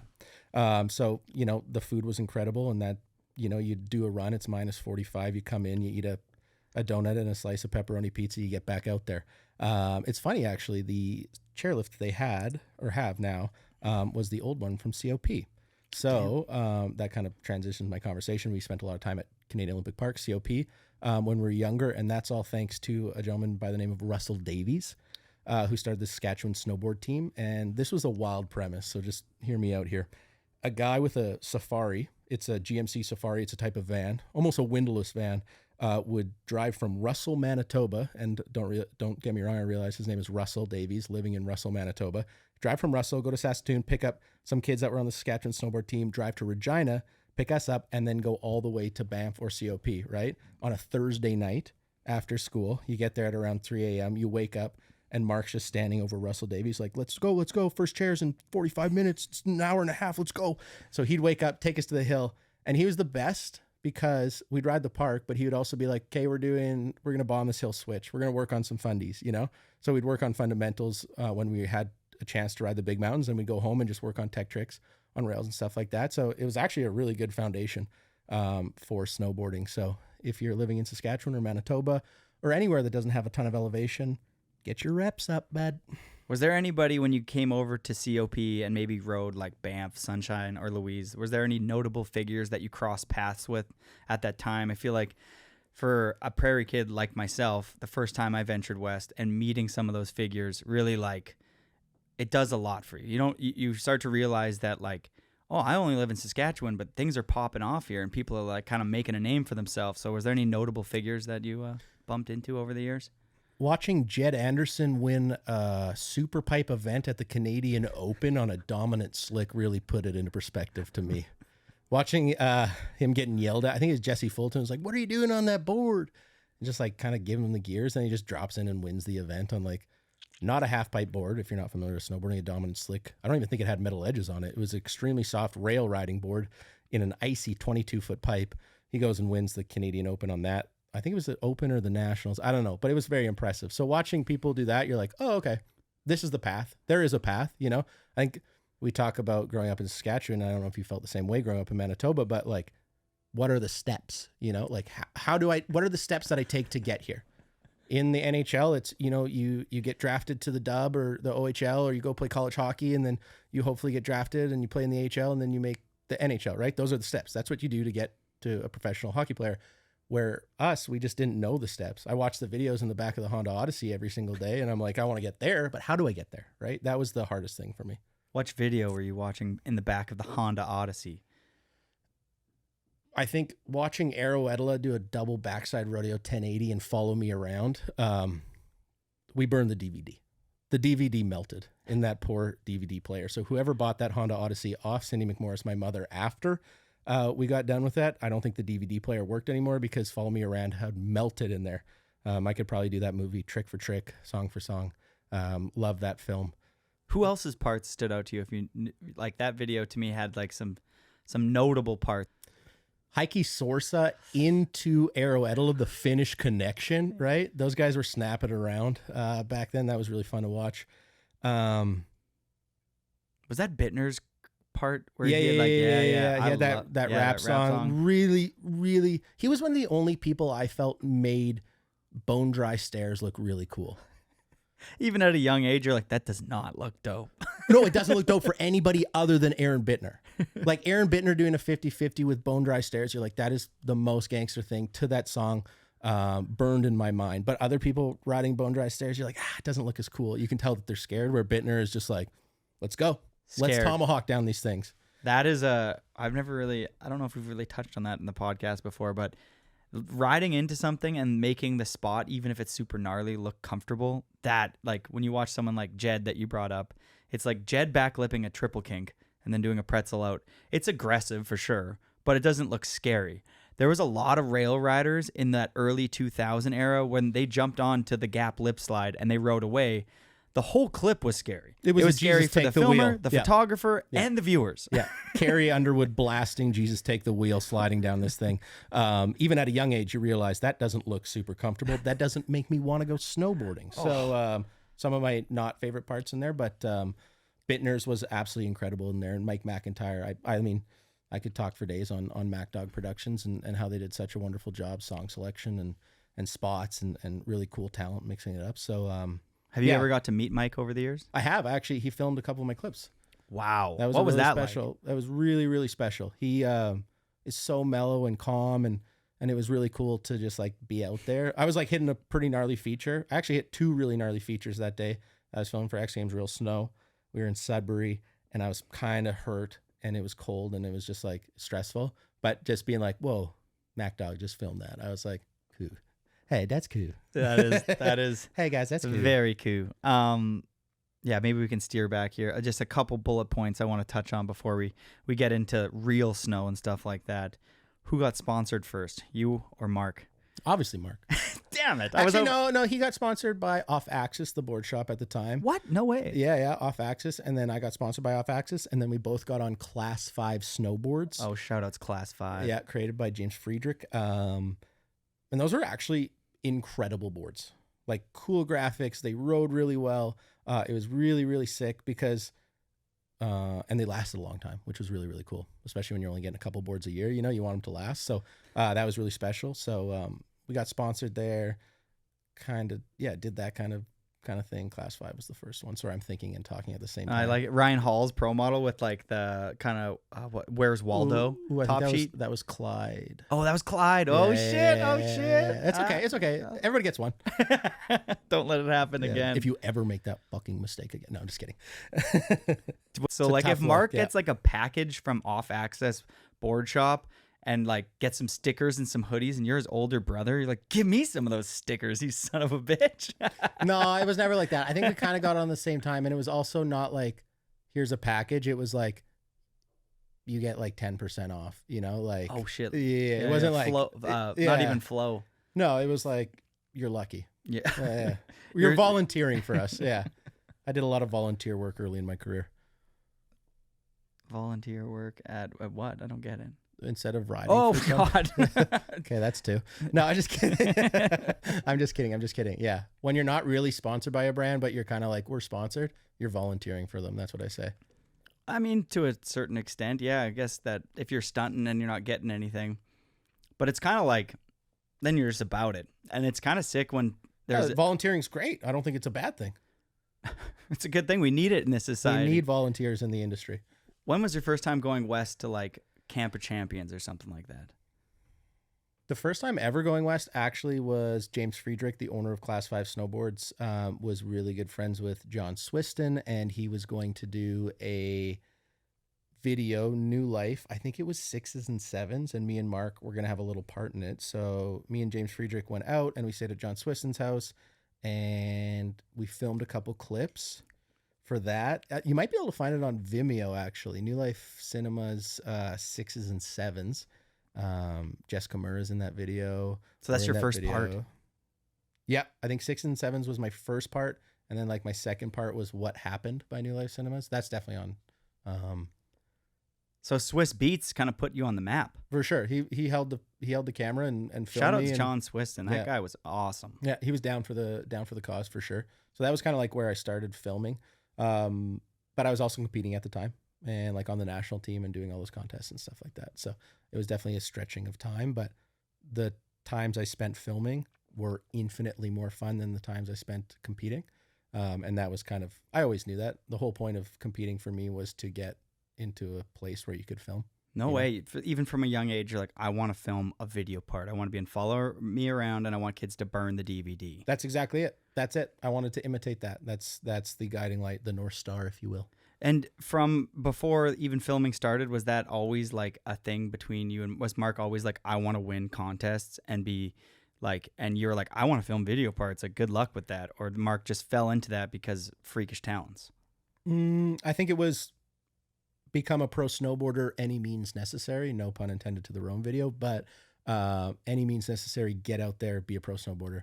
But before that, like, I'm not even going to try and hide it. Like, we wakeboarded a bunch, and there was like, I want to be a wakeboarder too at the same time. And that was actually more logical because there was a pro wakeboarder from Saskatchewan. So we're like, oh, that could work too, you know? But then it was like, oh, we kind of started to lean more towards snowboarding and more towards snowboarding. And then it was, we're going to be pro snowboarders. Like, no matter what happens, I'm either going to be a pro snowboarder or I'm going to be really unhappy with my life, I guess. I don't know. When did Mark go from being like, you know, new life to like next level? Like what did that chapter look like? Because I don't even remember it. Like, how did he get like taken on?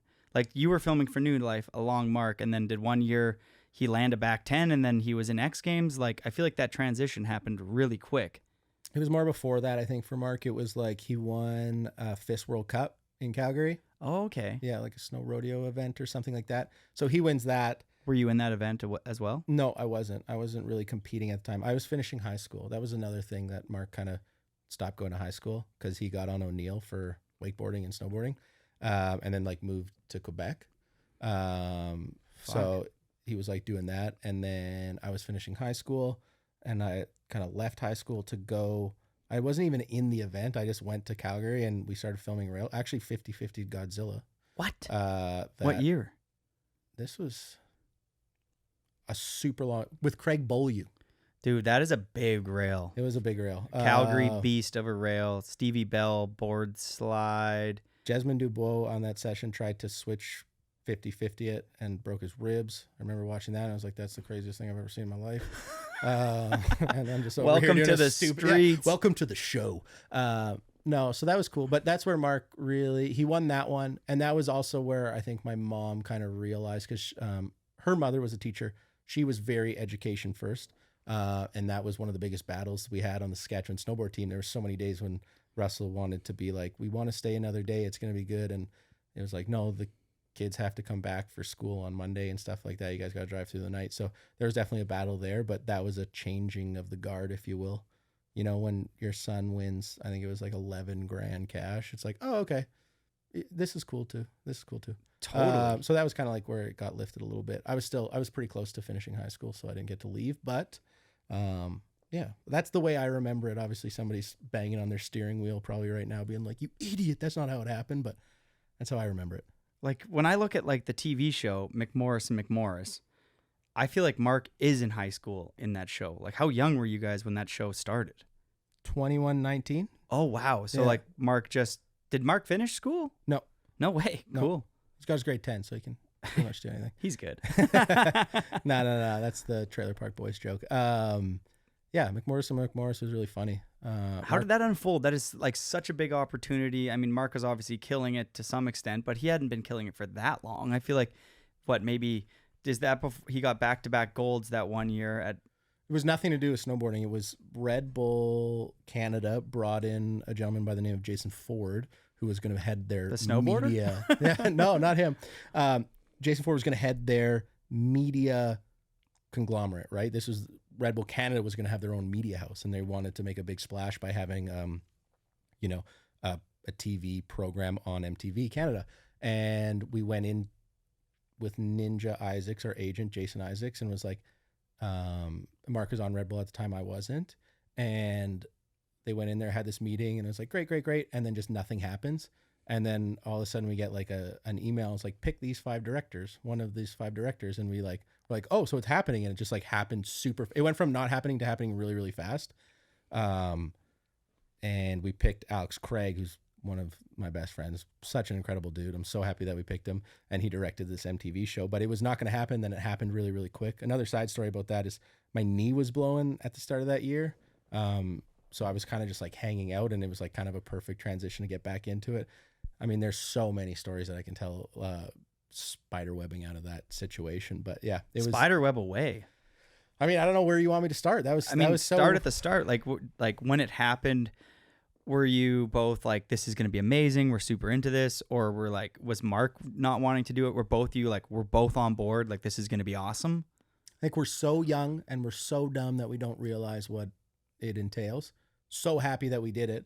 Fergie Kincaid was the Red Bull team manager at the time, and he was like kind of spearheading it along with Jason Ford and stuff like that. So we didn't really know what it was going to be. Now I look back at it, I'm so bummed. I was like, this is such a huge opportunity, and we tried really hard. We did everything we could, but when you're smarter and you've been in TV for a long time, I think I could have done a little bit better, but it was pretty good. How many seasons? 1 season, 8 episodes. It's still like on air though.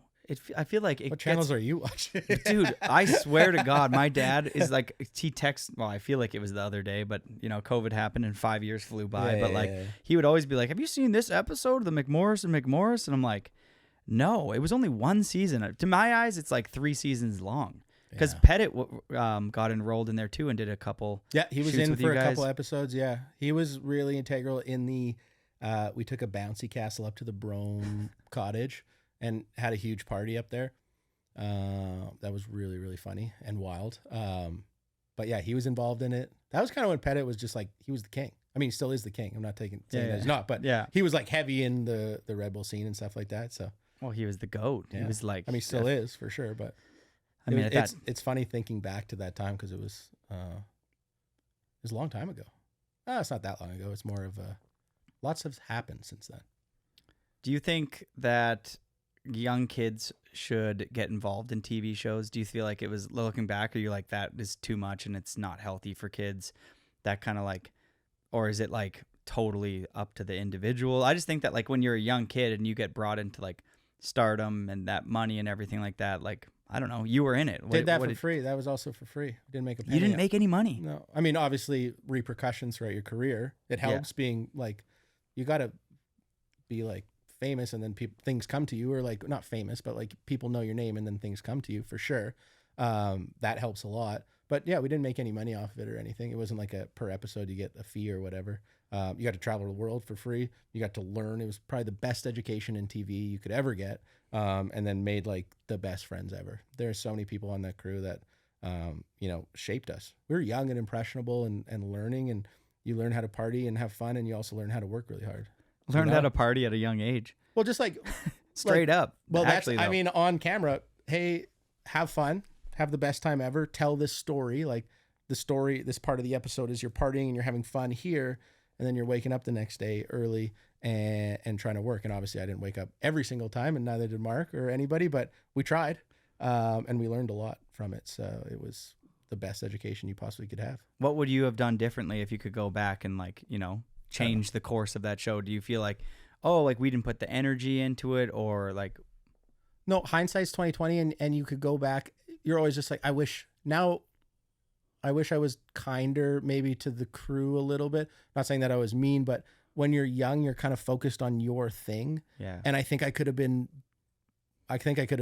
much more funny. I think I was like trying to do like, maybe go down one lane. Like I'm hearing what Alex Craig says, the director, like whatever. And I'm trying to be funny in that way. And I think now I'm more educated and I could take it with maybe a bit more nuance and make it more clever. Yeah. I don't know. This is all like, these are stupid things. Well, I wouldn't change a thing, but like, I don't know. When you look back on a project, it's the exact same as a video part. When you watch a video part, you're like, oh, I wish I would have like held my grab a little bit longer.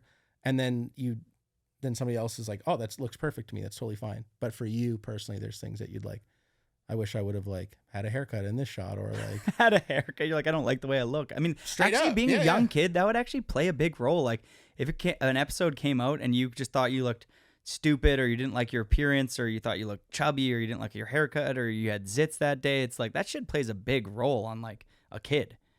Yeah, I guess. I don't want to. Yeah, for sure. I mean, I'm not complaining in any way, shape, or form. I love it. It's awesome. Holy. Oh no, it's Red Bull. All right, hit me with like, what was the worst thing about doing the show?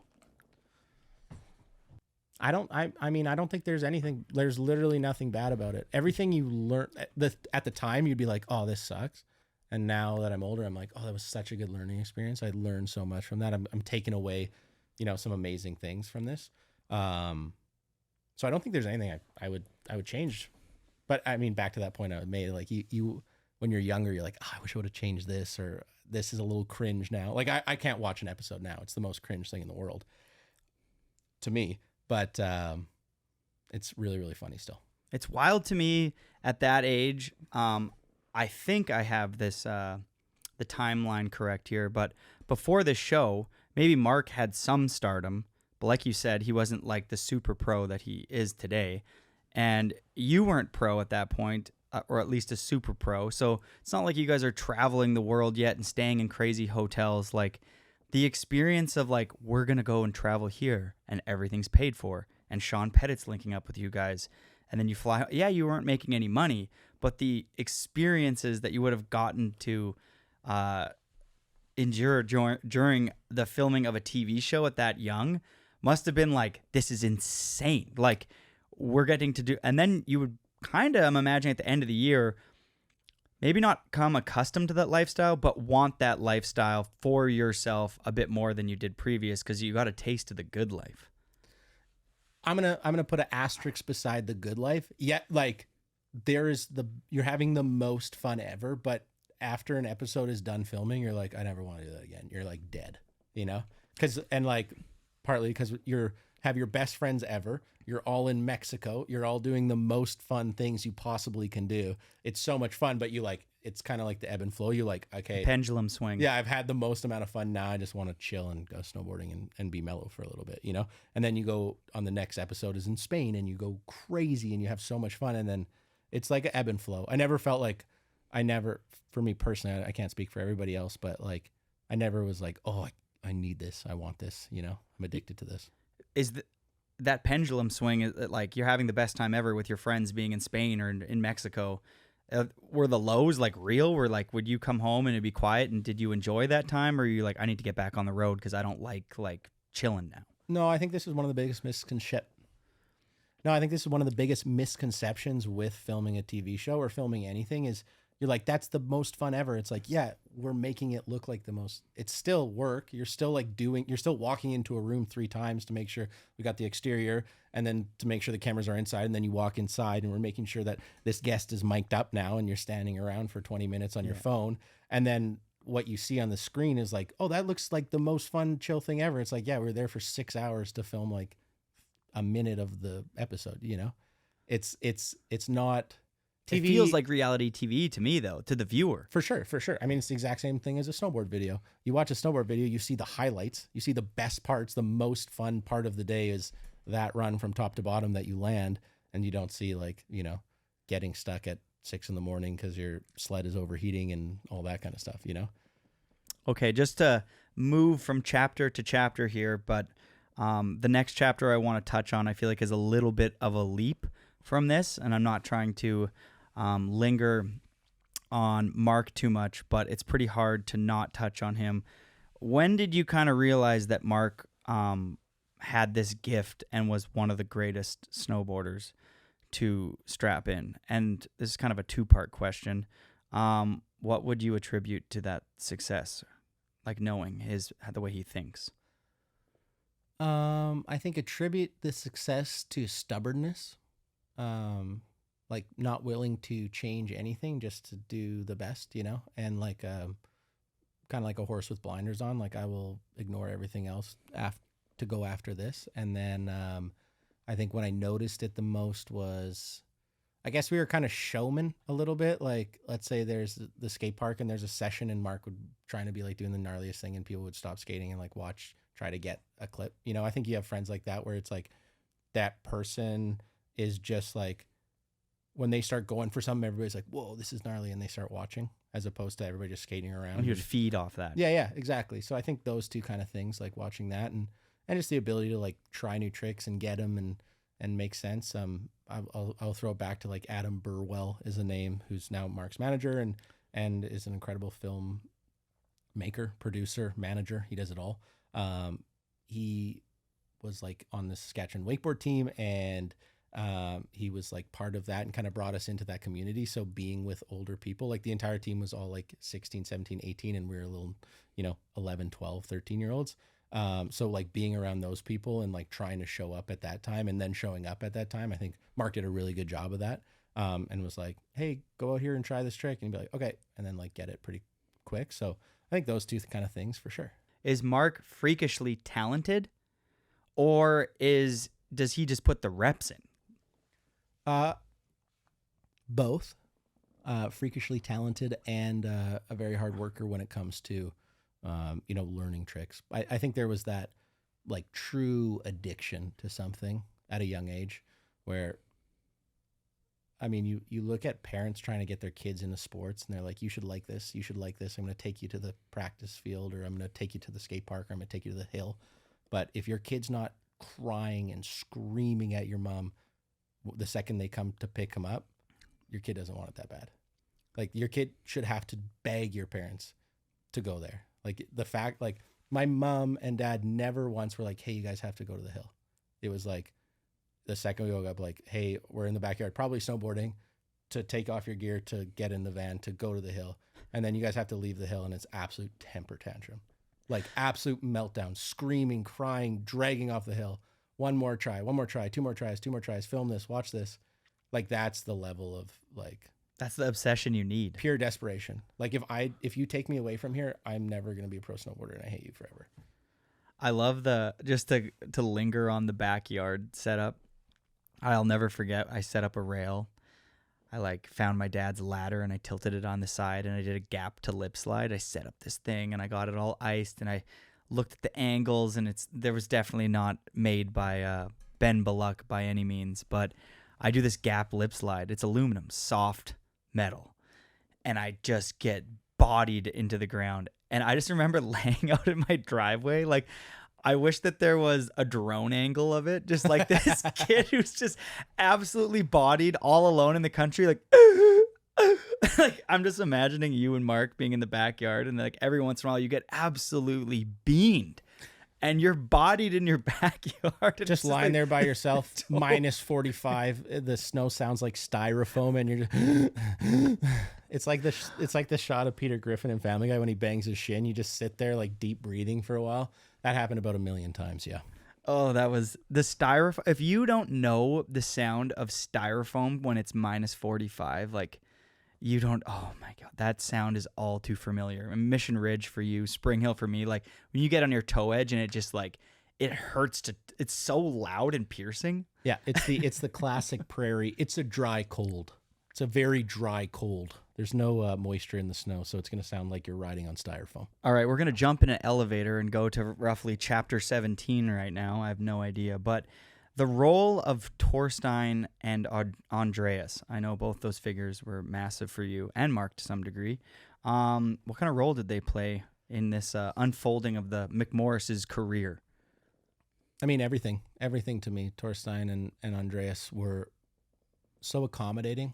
I mean, I talked about, when I was younger, being hungry and not really getting the vision. I'm flying my plane at 20,000 feet. Torstein's flying his at 100,000 feet. He sees everything. He knows what he wants to get done. And I was so thankful he brought me in and made me a part of it because that's, I wouldn't be here today without him or Andreas. So the fact that they were so patient and kind with me did a lot for me. Anto Chamberlain, I'd put him in that category as well. I'm trying to think. It all happened in like a single year. I was trying to make the Olympic team. I don't even think I was close. I think Charles Reed was ahead of me, but I was still competing to maybe make the Olympic team in 2014. And I was like, oh, I don't really like competing. Who's being the announcer? So I give my agent a call, and they're like, well, there really isn't an announcer yet for the Olympics, so maybe you can audition. And they called CBC and did all that kind of stuff. So I was like, oh, sick. I'm not competing anymore. I'm going to be an announcer. I'm still going to be relevant in that side of snowboarding, which is very important to me. but it also frees up my winter. And that was kind of the year that Torstein was starting the very first Shredbots movie with Andreas Wig. And Torstein and I have the same agent, and I've been with Torstein quite a bit leading up to that. So he was kind enough to like, yeah, you can come, you can be in the movie and stuff like that. But that was my first year sledding. I was an absolute liability. It was my first year really going to Quebec and like, I'm really going to film a rail part this year and stuff like that. And then also being with like the best snowboarders in the world at the time. So they were so patient and kind to me, and I screwed up so many times, but they, they helped out so much and did everything for me, honestly. How do those individuals like Torstein there, Andreas, Anto, how do they think differently? Because those individuals that you spoke about are more than just great snowboarders. They're mentors, they're leaders. Maybe give a breakdown of maybe those individuals on a deeper level, not so surface level. Oh, they're good at snowboarding, because they're a lot more than just that. They are the true professionals of our industry, like true hard workers. You want this to be your job, treat it as a job. You want to get the greatest video of the year, treat your snowboarding, treat every single day like it asks, you got to get a banger today. Like this, you're going to work as hard as you possibly can.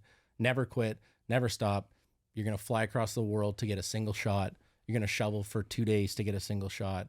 Like the work ethic and the drive and the determination that they had was just unbelievable. I learned everything from those three for sure. In terms of like how you be a professional snowboarder, right? At the time, Torstein's the biggest snowboarder in the world. He's the best snowboarder in the world. He's competing. He's filming probably the best video that came out that year, and he's doing it all in 1 year. And he's producing and directing it. You know, he's hiring the head filmer. He's helping with the editing and stuff like that. So like watching those individuals go to work, you're like, okay, this is how you treat it as a job. If you want this to be your job, you have to work harder than everybody else, and you have to, think outside the box and, make it your job.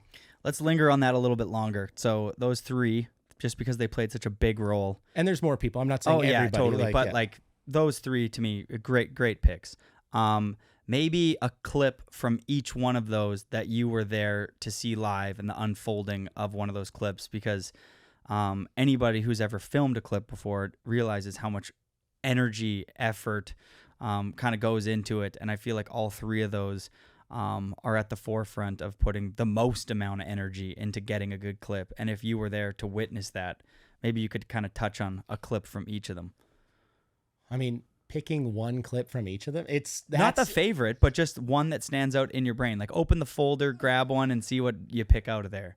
Because I mean, any clip of any of those riders is pretty standout.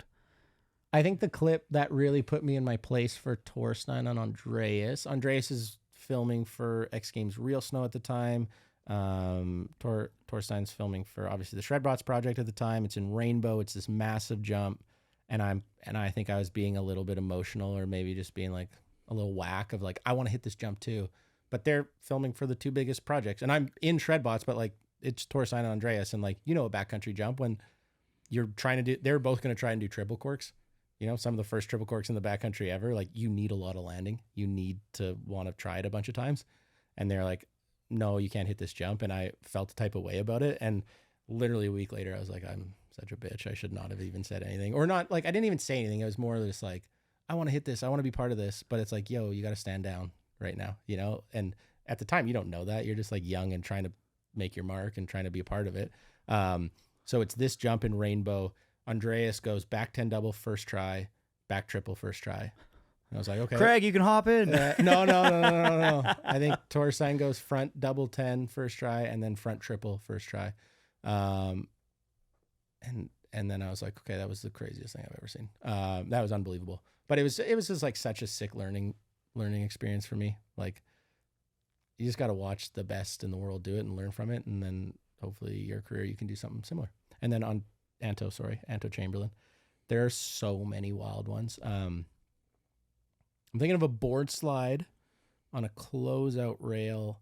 This is the trip that Russell Chai came on, actually. He was there. We're standing, and it's like a field. It's not a very heaty spot. It's an overpass. It's the 50-50 back three from Andrew Jeeves. Or no, I think Andrew Jeeves 50-50 back one did. Yeah. Torstein Horgema 50 back three did. And then this was years later, Anto's going to board slide it.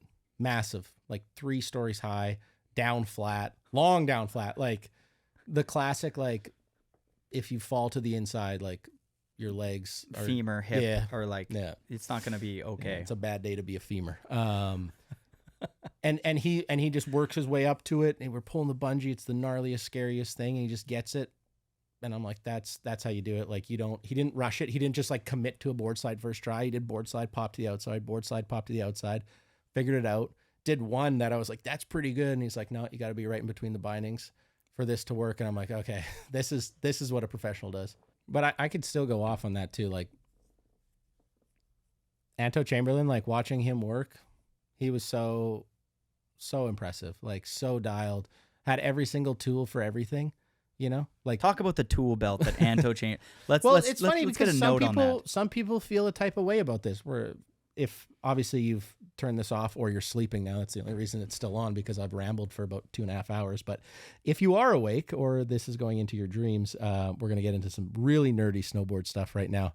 Anto Chamberlain, you might feel a type of way about using all these tools and doing that kind of stuff, but he got it done. Like I've never been with a snowboarder, and Jody, you can attest to this because you've filmed with Anto a bunch, and he's gotten me so many shots. I know he's gotten you shots too, where you'd show up to a spot, no matter what challenge, problem came in front of you, Anto he'd always be able to overcome it.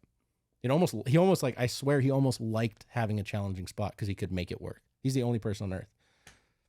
Yeah, it doesn't matter what, like restrictions, if there's like a crazy metal pipe or some crazy branches, like as long as it wasn't like destroying the city or somebody's property, Anto would do whatever it took to make a spot happen for not only himself, but for everybody else on the crew. And while doing that, making sure everybody would get their planes, be fed, be comfortable, have beds. Like he just, like, I couldn't say enough good things about him, but like the reason why videos like DC's video Must Be Nice happened so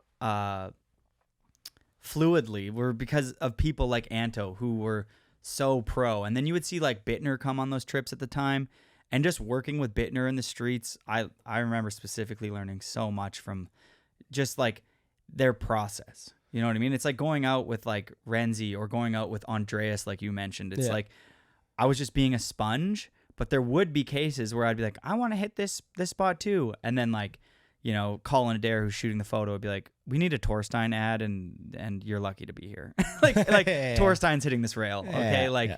And then you get older and you realize that it's not like a diss to you or anything like that. It's just like, there's certain things that need to unfold on a trip. It's very different now though. Oh yeah. Hindsight's 20/20. It's so different now. Yeah. We can't compare this to. Do you have any advice for young, like we had a bit of a recipe to follow. I mean, you didn't know that growing up because you're from Saskatchewan. What advice would you give to kids now about like getting into filming and the backcountry and taking a shot at it?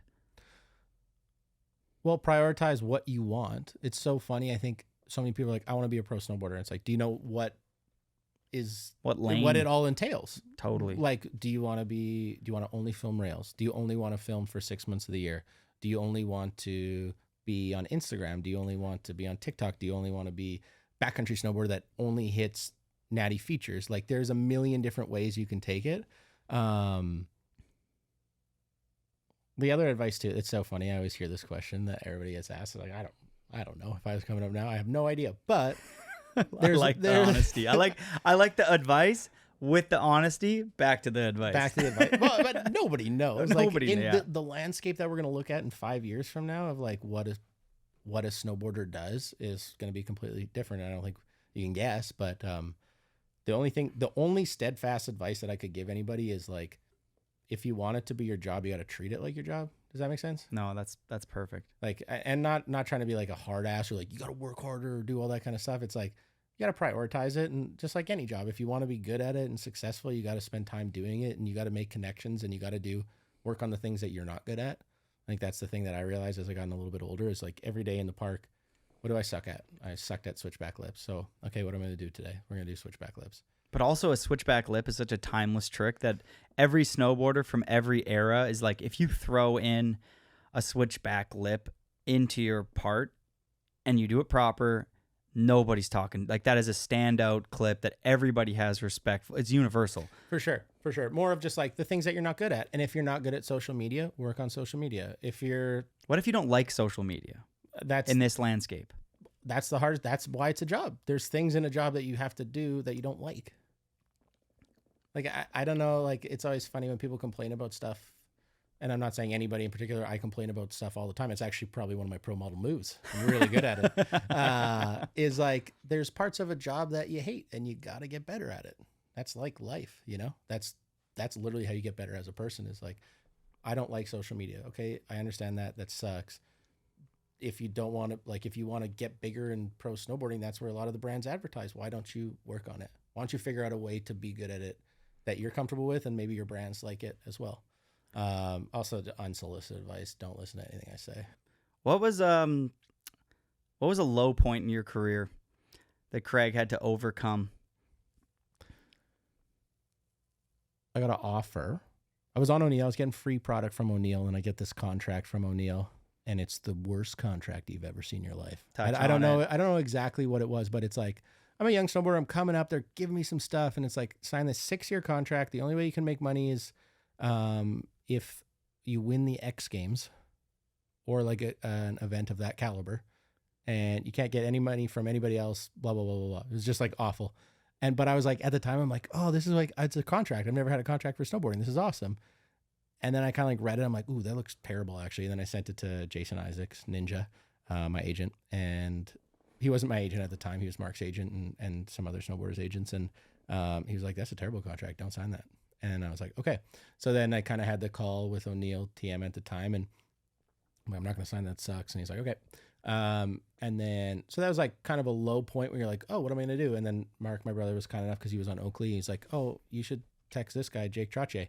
And Jake Trache was so kind. It's like, yeah, here's some product, and worked hard at it and had a relationship with him. And I've been on Oakley ever since. And it's been with Jake Trache as well. Like, he is just such a stand-up guy, and like, no bullshit, like straight to the point, has a ton of fun, is just like, gets it. Like, you're so lucky when you get somebody like, we're on the same page, we get it, we're doing the same thing, and it's like a beneficial deal for both parties. I feel like that's awesome. So, I mean, the fact that we even live in a place where you can have a dream of being a professional snowboarder, it's a joke. It's like insane. Yeah. And the fact that there's tools like Skidoo that you can just hold on to this machine and it drives you up to these unfathomably beautiful remote locations that provide powder runs that you couldn't possibly fathom in your fucking dreams, and you get to go ride that with a group of friends while the sun's coming up and sun's coming down. Like, good use of the word fathom, by the way. Fathom. The all new Skidoo 2024 Fathom. I mean, I've been on a Skidoo since I started sledding too, and I mean, I don't ride for them, I don't get anything from them, but great fucking product. And I have to say that they have brought me to some of the most magical locations, and anybody who's thinking about buying a sled, I just work hard, get the extra job in the summer, and buy one to have that experience in our short lives. It is like, while you can do it, if you love snowboarding, snowmobiling, and you live in Canada or live somewhere where you can do that, even Japan has some amazing sledding. It's like, there is nothing better than going out with a group of friends and riding powder that whole day. The camaraderie, the jokes, the laughs, the stucks, everything that whole day. And then you come down and you have a couple tins in the lot, a couple jokes at the end of the day. It's like, it's worth way more than the $30,000 you're going to spend. Go into debt and figure it out later. That's financial advice from Jody Wozniak. Buy Bitcoin. It's a tough one. You shine. I feel like, for folks at home who have never had the pleasure of hanging out with Jody Wozniak, you shine in the lot after. I feel like that's my cup of tea. That's 12 out of 10, Jody. That's the pendulum swing for me. It's an all-time high day, and then the peak is being in the lot. And when people start leaving early in the lot because of, kids and all this other stuff, and you're just like, the minutia of life. Yeah, totally. Bills and everything else. It's like, the saddest part is me being the last one in the lot. I'm always the last one in the lot. Also because I'm slow at packing, but like... Do you ever just sit in the lot by yourself, just blasting the radio, what song's playing, like by yourself? Just No, you get out of there pretty soon. As soon as everyone goes, I realize I'm cold and I'm hungry, and I got a girl and a dog at home, and I should probably get home to my thing. Yeah. And but I'm not going to say that I want to wrap up those days, because they are pure magic. What I feel is when you're sledding home after a clip, and usually after a clip because you're really excited and kind of stoked, you got that fire in you, and you're sledding across a glacier. Say that 10 times fast, and you see that sun setting, and you're like, ooh, this is cool. This is like where you try to like remember in your mind. You're like, ooh, if I ever have a bad day, think of this. This is the best feeling in the world. Like the colors and all that kind of stuff is really cool, and it's always looks better on a skidoo. Oh, the best thing is being on a skidoo. No, I'm kidding. I thought I'd help you there. I want you to keep getting free sleds. No. And you let me jump on your Sea-Doo a couple times, so I appreciate it. You're definitely if you have something, Craig, you're really generous with your friends to use your you know the perks. It's nice. And I think that in itself is like if you start crushing it, it's really nice that your close friends, you care about them. And like I've gone out to Rasmund's cottage, and you're like, take the Sea-Doos. I mean, Jamie Anderson is another great example of somebody who's like, if you're her close friend, she's like, you know, here you go. What's mine is yours. And like that in itself is like, who wants all these perks to just enjoy them by themselves? Like Pettit was amazing at that. When I first moved into Sean's place, he was so good at like bringing me into this world that I had never even experienced. He's like, I'm a part of a TV show. We're gonna go to Switzerland. Everything's paid. Like, this is just my life. Welcome aboard. I'm like, this is amazing. It is amazing to be able to give the things that you have to your friends and your community at that. Yeah. While we're on the Sean Pettit topic, we're covering a lot of topics, and I like it. You did such a wonderful job on his podcast. Like, I really enjoyed listening to that one. I thought it was like such a timely podcast too, you know, just like with his career change a little bit from skiing and maybe not skiing as much and more snowboarding and design and whatnot. I thought you did such a good job of like articulating that with him and like really getting him to talk about it. And I thought that was really special. So thank you for that. Thanks for sharing. I appreciate that, because Sean, like you were saying, like you were on these TV shows with him. He's gone to a really different chapter now, and he's much more introverted, and I couldn't imagine he would even ever want to do a podcast again.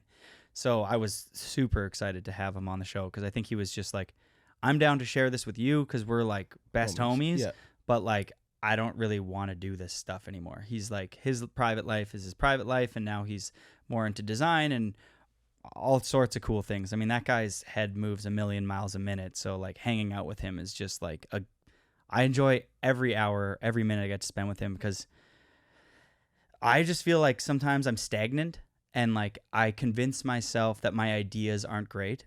And this podcast actually is from Sean and his lovely girlfriend, Cash, who were the ones who convinced me to start this, because I convinced myself that all my ideas suck, like a lot of us.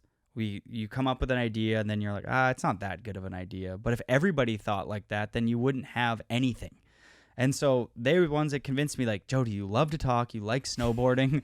I would sit with Sean in the living room, and I would talk and talk and talk about boarding. And practice pods. And they were like, start a fucking podcast. Like, you love doing this. And I was like, you're the Harry Potter of the crew. I'm the Harry Potter of the crew. Yeah.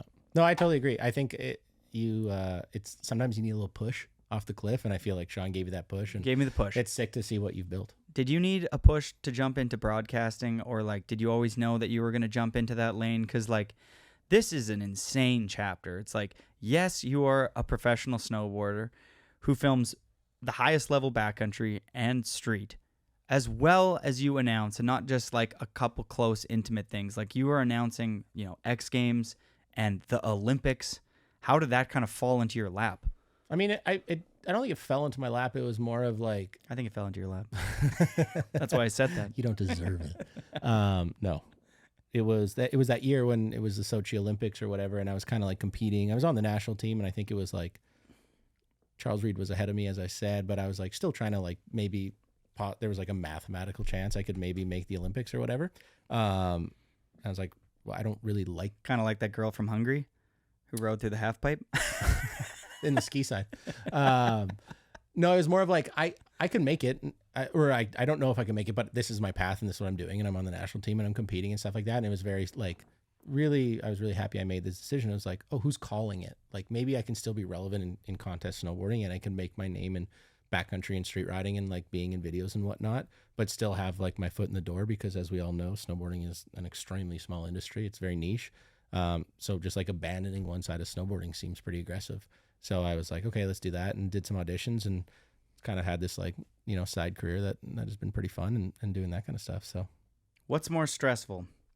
Real snow, street, huge opportunity. You said you got to film with Mac Dog. You're out there with Anto in the streets. And because you like to film, and this is a cool avenue outside of contests, but it is a contest, but it's a video part, which is what you're leaning into. You have that, but then you have announcing not X Games, which is kind of your community, but the Olympics. You like, which one of those did you put like more pressure on yourself? Which one gave you more anxiety? Which one did you lose more sleep over? I think I put more pressure on myself for X Games Real Snow. I think it's harder. Like, broadcasting is obviously, there's tough parts about it or whatever, and you got to do your research and make sure you show up. And but you're calling an event. Let's be honest. It's so funny how mad people get about some certain things when it's like, you know, like there is some pressures on it for sure. But like, I know my stuff. I know exactly what I'm talking about. I hang out with these people. I rode the course. I did it all.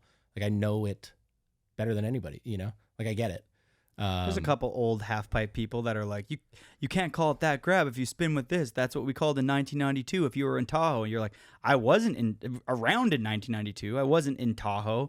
And the last time I was talking to Scotty Lago, who just is the gentleman that just did the trick, told me it was Scotty called James, this. Yeah. maybe more. So if you want to get in now. that argument, like, for sure, let's get in that argument. And it's a good way to find out how nobody is right, you know?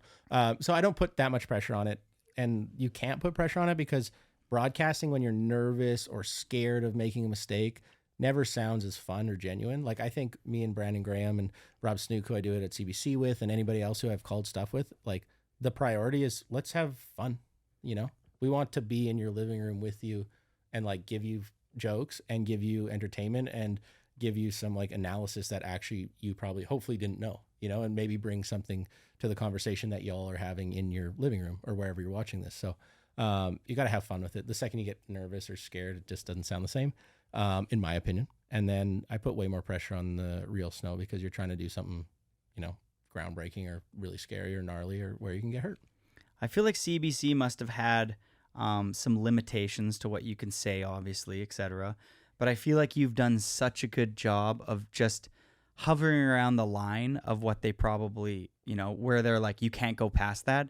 And listening to announce is like, there's so many one-liners in there, from like rap videos to like funny comedy movies. There's so many one-liners that like everybody who listens to, like, that just follows what's going on in the world. You're like, oh, that's Chris Farley, or like, there's so many times I'm just like, you're announcing a contest and I'm like, every generation, there's a little nugget for every generation. Like, whether you're like 50 plus, there's like something in there that you might say about like, oh, I broke my cue on the stick or whatever, you know, like stuff like that, Greg. Hey. No, it's funny that you bring that up, because the way that I call a CBC event, like, let's say it's a World Cup and it's going to be on CBC Road to the Olympic Games, their Sunday show or whatever, and we're going to get half an hour in between luge and figure skating or whatever. That audience, yeah, there's somebody that's really a diehard snowboarder, and they're like, this is boring. Like, you're not talking about the minutia. And it's like, yeah, because you know your audience. 99% of the audience has no idea what snowboarding is. Like, I'm not talking to you. Yeah. If you're that smart about snowboarding and you know that much, why do you even need a commentator? I'm not here for you. I'm here for the 99 other No, percent. you're here for me. I'm watching that with my parents at the Olympics. I got broke off. I was at home. See, I like, was but watching did it, your and we were parents all enjoy the program? We were dying. There you go. Like, if I went and snowboard nerd, where you're like, oh, that's really interesting and that's cool, then your parents would be like, what the hell is The he talking butter about? off that knuckle just reminded me of Mark Frank doing that nollie full cab off of that, and you're like, what? Yeah, Like, yeah. You're just like, who is this guy? Yeah, it's the Olympics. Know your audience. Yeah, know your audience. That's the one thing that I like take to it. So if anybody's, you know. Was at the time when you started announcing, did you feel like maybe this was an exit strategy for you? You're like, I should take this opportunity because who knows where my career is going? Because it seems like to me, you've put your foot on the gas as of late with filming, but the unfolding of your announcing career has taken through the roof too. Like, you're announcing so many things now. Do you have the opportunity to continue to announce X Games and everything? Well, it's funny. I've said no to way more announce. It's so funny that you say that because I only announce X Games and I only announce the Olympics and maybe a couple of things for CBC in the winter. Does it pay okay? Yeah, for sure. It does. It's worth your time. I mean, it's like you're working for 1 hour on a Sunday. So whatever they're going to pay you for that, it's not like this is not a full-time job, Yeah. It does pay great. I'm not complaining in any way, shape, or form, but it's not. I mean, how many snowboard contests are there that are at that level? Yeah. There's not a lot. So it's a cool way to be somewhat relevant in contest snowboarding and have an opinion on that side of things, because I feel like that's what the majority of the public see in terms of snowboarding. So it's good to have like maybe somebody that has a little bit of an education in it and knows people in it and all that kind of stuff, and can hopefully steer the conversation in a proper direction, as opposed to being like, quad watch, like all we can talk about is the quad and all we want to see is the quad, or like talking about big tricks and kind of getting into that, where it's like, explain why that switch nose press was so important, or explain why Red Gerard's switch back to pull back is one of your favorite tricks you saw. Like I feel like steering the conversation in a way that educates people and entertains them about other things than just doing as many flips as you possibly can, which is great too. I love that. Love watching it. But you got to educate people a little bit as well. So I feel like being relevant on the contest side is important. And then it also brings light to, the side of snowboarding that you and I do, right? Like if you can interest somebody in that and then they watch a YouTube video of Jody Wozniak and they're like, oh, that's really cool. I like that. I want to watch more of that. And then you're just bringing in somebody new to snowboarding. I want to hear you touch on, you got your influencers and TikTok people that are coming into like X Games, bringing in a new audience. But also at some degree, I would say not doing the best job of representing maybe snowboarding at large, or at least what my image in my own head of it is. And since you actually are somebody who's filming in the backcountry, you've been in real snow, you film in the streets, you're among the community, you attend snowboard events, and you are doing things like the Olympics and X Games, do you think that X Games should kind of like lean more into getting these TikTok influencer individuals, or do you think they should kind of stray away from that and try to maybe give those unique jobs more to individuals that are involved in snowboarding at a little bit more of a respected level? Great question. I think, and I assume that you're talking about X Games Aspen from this past winter. Totally, Young Gravy and like that whole. No, totally. Yeah. I get you. Here's the thing that I think a lot of people don't understand. First of all, when somebody gets mad on the internet and they're like, oh, I respect that person, everybody gets mad on the internet, and then it just snowballs and becomes this big thing, which is really, really funny to watch.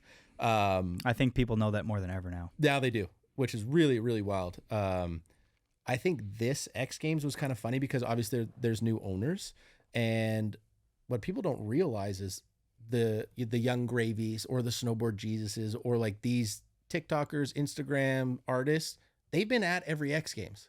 But what happened was the keys to the X Games Instagram or the X Games TikTok or the very small time we actually have on ESPN broadcast, that was always dominated by X Games and snowboarders and skiers and sledders and those kind of individuals. But I think what changed was that those influencers got the keys to those accounts as well. So you're seeing them a lot more. Like, let's say you're a skier fan only. You're used to X Games Instagram being snowboarding or skiing, not these other influencers, right? Those other influencers have always been at X Games, but they were posting on their own channels. This year, it was a little different because they started posting on X Games channels and being on the broadcast a lot more than in past years. And everybody got upset about that, and rightfully so. Is like you're taking away time from athletes who deserve that shine or that spotlight for sure. Totally. Don't get rid of them. Don't get rid of them at all. Do the exact same thing it's always happened. Have them out there. Show they can do whatever they want on their channels, and great. That's their social media channels, and they have followers that love that kind of stuff. And seeing your favorite TikToker at X Games is awesome, and it brings a new audience to X Games. Don't put them on X Games channels. Don't do that. And I think that was where the miss was for sure. And Nailed I think that they obviously realized that was a mistake, but it's a new company trying new things with the property, and you got to have a couple bumps and then you're going to get over it. And now they know, like, maybe let's not give this TikToker the keys to X Games Instagram. Let's put on, a Marcus Cleveland clip. That's going to do a lot better. So I think that it's so funny when people get so mad about that kind of stuff, because it's like you're just jumping on this bandwagon. Everybody realizes that, yeah, it wasn't great. Totally. I think that you did a really good job navigating that.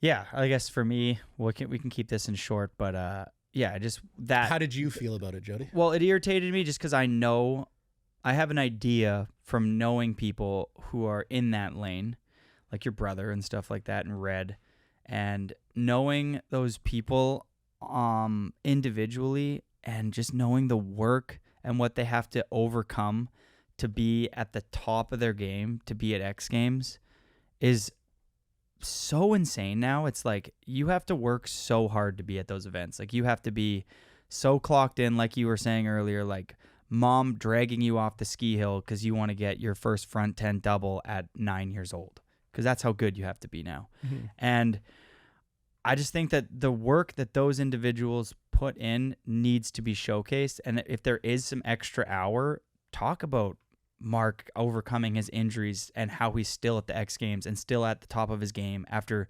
10 plus years of dominating. Talk about natural selection. Talk about what Red Gerard's been up to, or like, you know, like Scotty James. Like I want to know, I would love the bonus time to be about those top performers that are in the X Games, or maybe like a little story on the new people that's their first time at the X Games, and this homie's from Japan and they made like a 1 minute or a 30-second little tidbit like video on them, and it, you know, I think that would be cool. But this is where I'm going to call it the audience too, is because 2 years ago X Games did that to the nines. They had a being series, they had so much stuff, and then it's so funny how people, the second they don't like something, talk. When 2-3 years ago there was all of that content was out there. Nobody said how amazing that was at the time. Nobody says how amazing anything is. It's all about negativity. For sure. Where people jump on that the second they can criticize something, which I think is kind of interesting, because there's so many, especially at that last X Games, there was a lot of people, you should do this. And like, cool, we did this for the past 5 years. You know, I can think of names of people who ran X Games website who are writing such insightful stories about these athletes, and the research team we have, you know, Colin Bain does a lot of our research, and Vince, and there's an entire team, BJ, and these individuals who research snowboarding, they know more about snowboarding than any other human beings on earth. And they do this work and they write these stories, and these are out there if you want to go read them, or if you want to go watch those videos, those are out there. But it's a lot easier to condemn than to congratulate. Whoa, that was dope. Nice job. Way to go. Way to bring that full circle. A little CC action. Hey, you announce things? Way to go, buddy. Since we're on the topic of contests, etc., one more drag back to your brother here. And this one has the two of you dragged into this question. What does it feel like to announce your little brother at events like the Olympics? I mean, you kind of go into announce mode where they're all your friends too. Like, it's not like, I'm not like, oh, I want people to lose or whatever. You're just calling what you see, you know? If somebody does a back 10 or whatever, or back triple, you're calling that trick. You're not really like, I don't know, you don't really feel a type of way about it, or I haven't anyways. Even if you dig deep and you're like, your first time you announced your brother dropping it, what was it like your first time? Nothing? No, especially because like, wow. CBC was there was a couple executive producers at the time when I first started with CBC that was like, it's never we, it's Team Canada. You're never Canadian when you're talking about this. Like, and it's going to change the next coming games. I had a meeting with CBC the other day, and it was like really refreshing. This new executive producers that are like, you know, bring some personality, bring some jokes, like have fun with it a little bit more than like the old guard was a little bit. And nothing wrong. They produce incredible Olympics and stuff like that. But it was very like, this is the direction we want to be. We want to be very bipartisan. We don't want to be partial to any athlete or anything like that. Tell the stories the way that they're supposed to be told, and don't have a homer spin on them, you know? So I think that's kind of like a little bit of training when I was younger. But yeah, I didn't really feel the type of way. Okay. Okay, cool. No, that's cool. What about if he wins? I mean, that's awesome, because we're going to go out and have fun. That's dope. Okay, we got a Patreon question here that I skipped over. Maybe this would have... Also, if you're not subscribed to Patreon, subscribe to Airtime Podcast Patreon. There are so many goodies in there, Jodes. You work so hard, and I appreciate it. Thank you. Who's our Thank you question for everybody who is a Patreon member. It really helps because it's These mics ain't free. it's tough in these streets. All right, we got a Patreon question from Derek. I think it's Conan or Conan. I don't know. Sorry. Craig shreds the streets and he shreds the backcountry. I really appreciate his balance between his video parts and films. Curious to hear some banter between the two of you of what makes the ideal video part. Ooh. Okay, I think that's a great question. Thank you, Derek.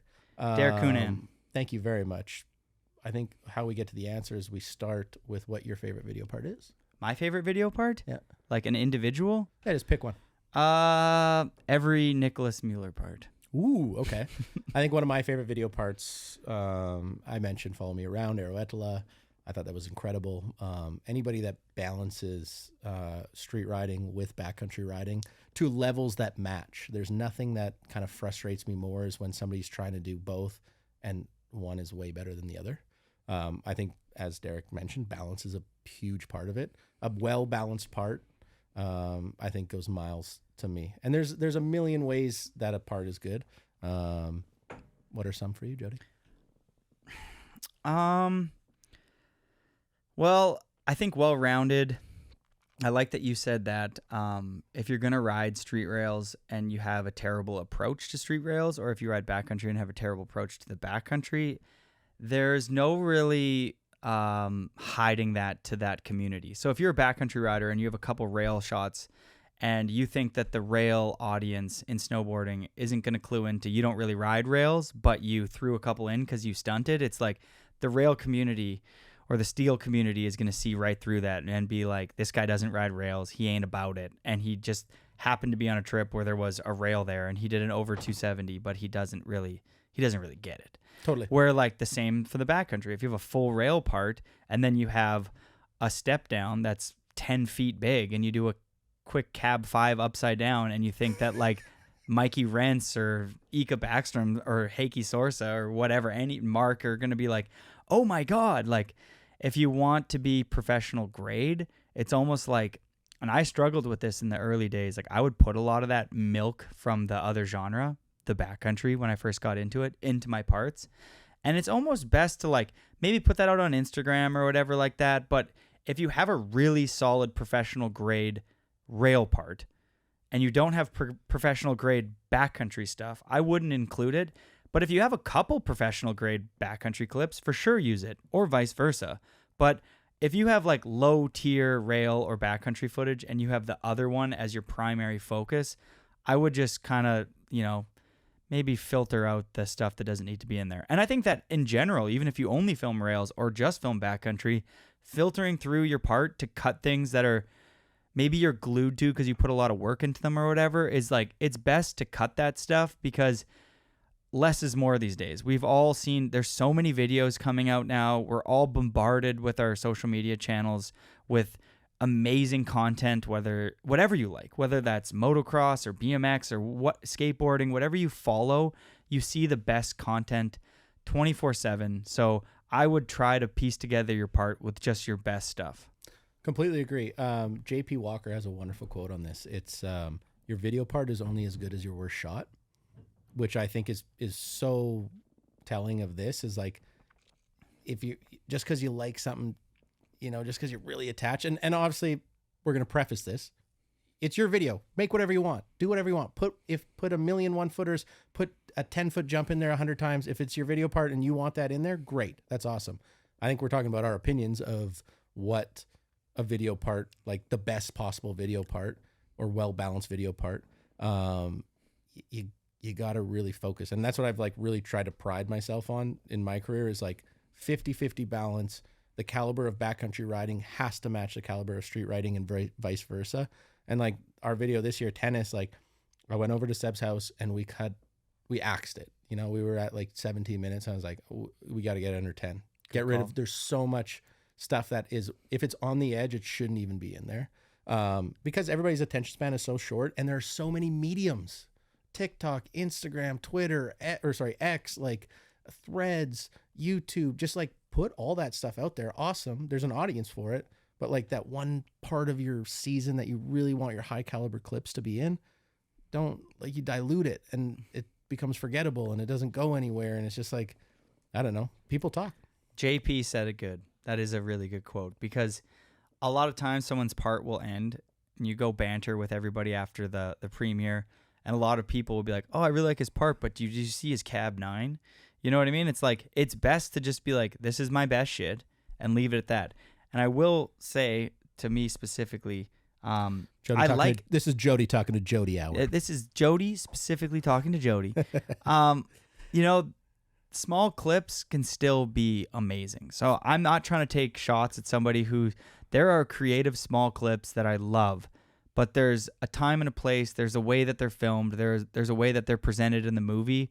And then there's another way where it's just like, yeah, you're just filming on small stuff and it's just not a good shot and you need to just cut that. Because someone could ride a picnic table right now, tomorrow, and have... Or the day after either. Yeah, or the day after or forever. And a picnic table to me in a part in a certain way will always look amazing. You know what I mean? It's like, it depends on the trick and the filming and the vibe and the song and how it's placed in the video part. But there's a lot of angles to work there because, you know... Again, we're not taking away from anybody's video or any shot. If you feel a type of way about it, go for it. But you're allowed to have your opinion, and that pisses me off, honestly. Sometimes. And that's just my opinion. Shout outs to Derek for the question, and thanks again for being a Patreon member. Really, really appreciate it. Moving on here. You've ridden with a lot of the best, Craig. Let's get a little touch point from you. Standout riders. Park, rails, POW. Let's get maybe some of your favorite park riders, just because you've been to so many events like Peace Park and a lot of other events. Who are some standout riders that when you see riding year after year, you're continually like, holy shit, this homie or gal is like just on one? Park Peetu Pirinen. That's an alliteration. Why? He's got some of the best pop in the world. I think one of the most underrated snowboarders. He won an Olympic silver medal in pipe in 2010. He won the most amount of money you could possibly win in a slopestyle year. How much was it? Remember when they did the TTR World Tour Championship? No. Anyways, he wins like all these. Hell yeah, brother. He wins like all these events, and then the TTR overall title, and I think it was like $100,000. I'm just making up numbers now. So he made a ton of money, but he was just like so under the radar and so talented. When it comes to backcountry, one of my favorite riders to watch of all time was Mark McMorris. Cool name. That was dope. Yeah, he's Finnish rider, super talented, one of the best backside rodeo 7s at a time when like not a ton of people were doing them. I think he was on Stepchild for a while. Really, really cool. Then when it comes to rails, man, that's a hard one to find. I'm just trying to think. I like Will Levine. He had some really incredible shots. That was a really good, diverse. I thought you would take the easy route and pick like the low hanging fruit. Yeah. You know, like, I love Jed Anderson. You're like, okay. Like, I love Devin Walsh. You're like, okay. I don't know, Sebi DeBuck. Like, Sebi DeBuck, get out of here. We all know you're amazing. No, it's more of like, it's funny when you ask these questions, because I was thinking about this today. We're so jaded. We're so in it, and it's been our lives for so long. I am very jaded. And we've, it's really easy to do this, but like, I try to answer these questions from a time of like when I was 20 years old and like, oh, what's the video part that you watched a bunch of times? You know, that's where I'm answering those questions from a little bit. And obviously these are riders from a different time. So if you don't know who they are, you got to know where you're going. You got to know where you've been to know where you're going, right? This is getting deep. I like this. All right. This is a deep one. We're going deep here. And I think that you've done this maybe better than anybody because you've had such a unique unfolding to your career at large. Talk on leaning on your strengths and being yourself, just because I feel like you're somebody who has designed a really unique life from not trying to be the norm and follow everyone else's path. You've really cut your own cloth into the Gucci linens. How'd I finish there? That was beautiful. Thank that was you. Beautiful, beautiful imagery. No, I think it's more of, I don't know if it's like, it's more of like scratching and clawing your way into a career a little bit in terms of like where you get like being so lucky to get to film with like Torstein and Andreas and being in like the Shredbots movies, you know, like I worked really, really hard at that. And like, I was like, if they open up the door a little bit, stick your foot in there and don't let them shut it ever again. Like just prove that you need to be there, like be an asset in every way, shape or form. Like I look at you and you're like, you have an amazing snowboard career and now you have a podcast and you're diversifying yourself in a way where it's like, here's how I'm valuable to these brands. And that's what I try to do too. I've looked up to Mark Solers for a long time and like learned that from him. Like he never says no to a photo shoot. He never says no to doing anything for a brand. Like if they're like, hey, we need somebody over here. He's like, yep, I got you. Like just be valuable. And that's how I've kind of tried Be a to team player. Be a team player for sure. And everybody likes a team player. Nobody likes somebody that sucks. Yeah, that is true. All right, this is another quick one. Pros and cons of stardom.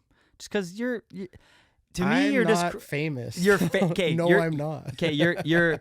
I would say that you're famous in Canada and you're semi-famous on a global scale. To me, so have you? Is there anything that being okay? We'll say that you're just semi-famous because you're not like you're not Taylor Swift.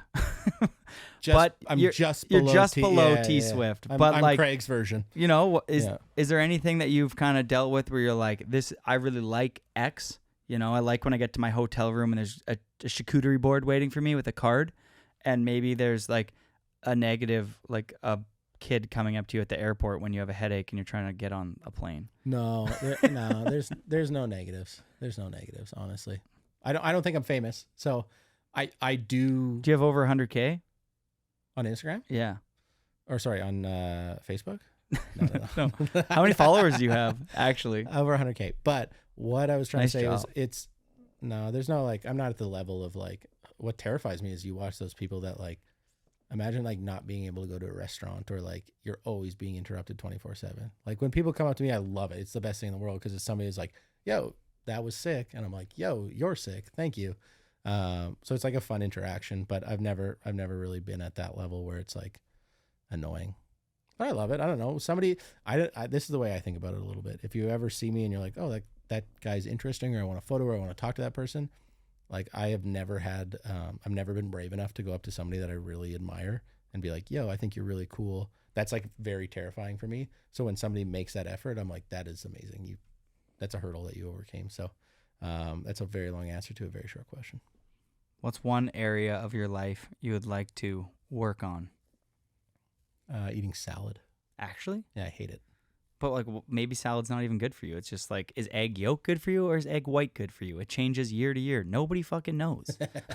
And salad might be terrible for us. Maybe. I just suck at it. So maybe that's something I need to work on. I know a lot of people who've moved into an all meat diet and have been flourishing. I know lots of people who look like they've just been eating vegetables their whole life and they're flourishing. It's just like nobody fucking knows. Nobody fucking knows. But you know what everybody knows? When you're on a podcast and people start talking about dieting, it's a terrifying. Yeah, you're like, oh great, let's listen to these guys. Yeah. Oh God. Yeah. Yeah. So now you've been sleeping or turned it off now. So now we're really gonna get into it. Now we're gonna dive into COVID. Yeah. I'm kidding. That's actually a good idea. All right, what's next for Craig? Excited for this winter. It's gonna be a really good snow year. I just say that all the time. Going to be filming a bunch, hopefully film with Seb a bunch, and then hopefully film with Tommy Doyle, who filmed with me last year in the backcountry. So hopefully filming a bunch. I don't know exactly what we're going to do with the footage. We're going to do a lot of releases during the winter, and we're going to be releasing a bunch of stuff on my YouTube channel around tennis. So a lot of like the misses and the makes and all that kind of stuff. So like pretty much every single trick will be released on YouTube and how we got that trick and stuff like that. So there'll be a little bit of a journey. So if you like YouTube, log into YouTube, watch my YouTube channel, and you'll see a bunch of makes and a bunch of misses. Absolutely love it. All right. What's next for Jody? That's the question I want to ask. What's next for me? Man, I really want this podcast to work out, but it's like you got to put the work in, you got to do the reps. So I haven't been very consistent, as anybody who follows the podcast knows, over the last 3 years. It's like, because I would focus on filming, so I'd take the winters off pretty much. But this year I'm really going into like every 2 weeks episode. And if you've been following along, I've been doing so. And I've been enjoying leaning into this because, as I get older, it's just like inevitable that I'm eventually not going to be able to film video parts like I once did. For the foreseeable future, I would say for the next 5 years, I'd like to really focus still on filming. But I think given my level of maturity now, I think that I could balance the two, where I think that like 3-4 years ago, I was just juggling with just being like, I'm a snowboarder and I paint a little bit in the summer and I don't have the time to do this. Now that I've kind of reworked my time, I've realized that I do have time to do this, and it's something that I really am passionate about, and I'd like to lean into both filming and the podcast, and I think I could do that. So, well, as a fan of the podcast, I think I speak for everybody listening right now. We all want you to keep doing it because you've done a wonderful job of it, and you've brought on such eclectic guests, like, people who were in the industry a little while ago, who are currently into it, who are coming up. Like, I think you've done a very good job of balancing that, and we don't want to see that go away. Hell yeah. Thank you so much for supporting the podcast, Craig. All right. I'm going to play a little game with you called When I Say. I can't even say that because it sounds so cheesy, but like the word association game? Word association. Yeah. Okay. What made you want to do this? The first time you brought that was in the Mikey Cicerelli. What made you bring this into the fold? Because I figured, I don't know why, but I was thinking about like when I drive around sometimes I'll be like 540 will just pop into my head, and then I'll think of people who did sick 540s. And then I was like, I should ask people this because everybody has their own folder for like each trick. You know what I mean? Like if I say something, like earlier you mentioned Mark Kukowski back rodeo. You know what I mean? It's like digging into people's like little folders with that is like interesting because that folder is different than my folder. And so we'll kick this off with your folder of When I Say a 180. Who you thinking of? God, that's impressive. Jody Washniak. Fuck off. Waste Front of time. line. Okay, first one was a giant fail. 360. Mark Solers, obviously. Good pick. 540. I think that there's an Austrian contest, or it was like an Aaron style where it was like best 540 wins or something like that. I always think of that because I think that more of those contests need to be around. It's like a 540 contest. It's like who can do the best 540. I'd also think of Torgeir Bergram, that switchback 5 to method. Good. Great pick. 720. 720. Logan Short, switchback 7 in there was a Sandbox movie, and you're like, you know when you watch somebody do a switchback 7, and you're like, I know that was switch because it looked hard, but it was the sickest clip ever. Yeah. Wicked shout outs, L Show, my dog. 900. I think Marcus Cleveland. He could do every kind of 900 like so sick. Like it's so sick to watch him do all this stuff, but if you ever like watch him ride and just watch him do a 900, you're like, ooh, that was money. 1080. Seb a buck? Good. Okay, spin to win. Anything over a 10. Little brother Mark, for sure. What's your favorite Mark trick? What do you think he has the best one of? Back 16? Favorite Mark trick would be... He's got a good back lip, honestly. I was not expecting that at all. No, he does have a really good back lip. I really like his switchback 5s. Yeah, true. Okay, well, I'm going to say back lip, and you said Mark, so, okay. Or if I'm going to say back lip, Mark has a great one. Jed Anderson on a down flat rail. Remember the video? I think it's like it's not in color. It's, oh no, it's the one, Hayden showed me the one. It's in Toronto. It's a down flat down rail. It's massive. It's like maybe 2 years ago or whatever. Oh yeah, I know exactly what you're saying. I think it's in Bugged Out. Yeah. Bugged Out. Yeah, that's exactly it. Yeah, the back lip. Filthy. Yeah, that is a good shot. 50-50. Anto Chamberlain. Nose press. Ethan Dice. Tail press.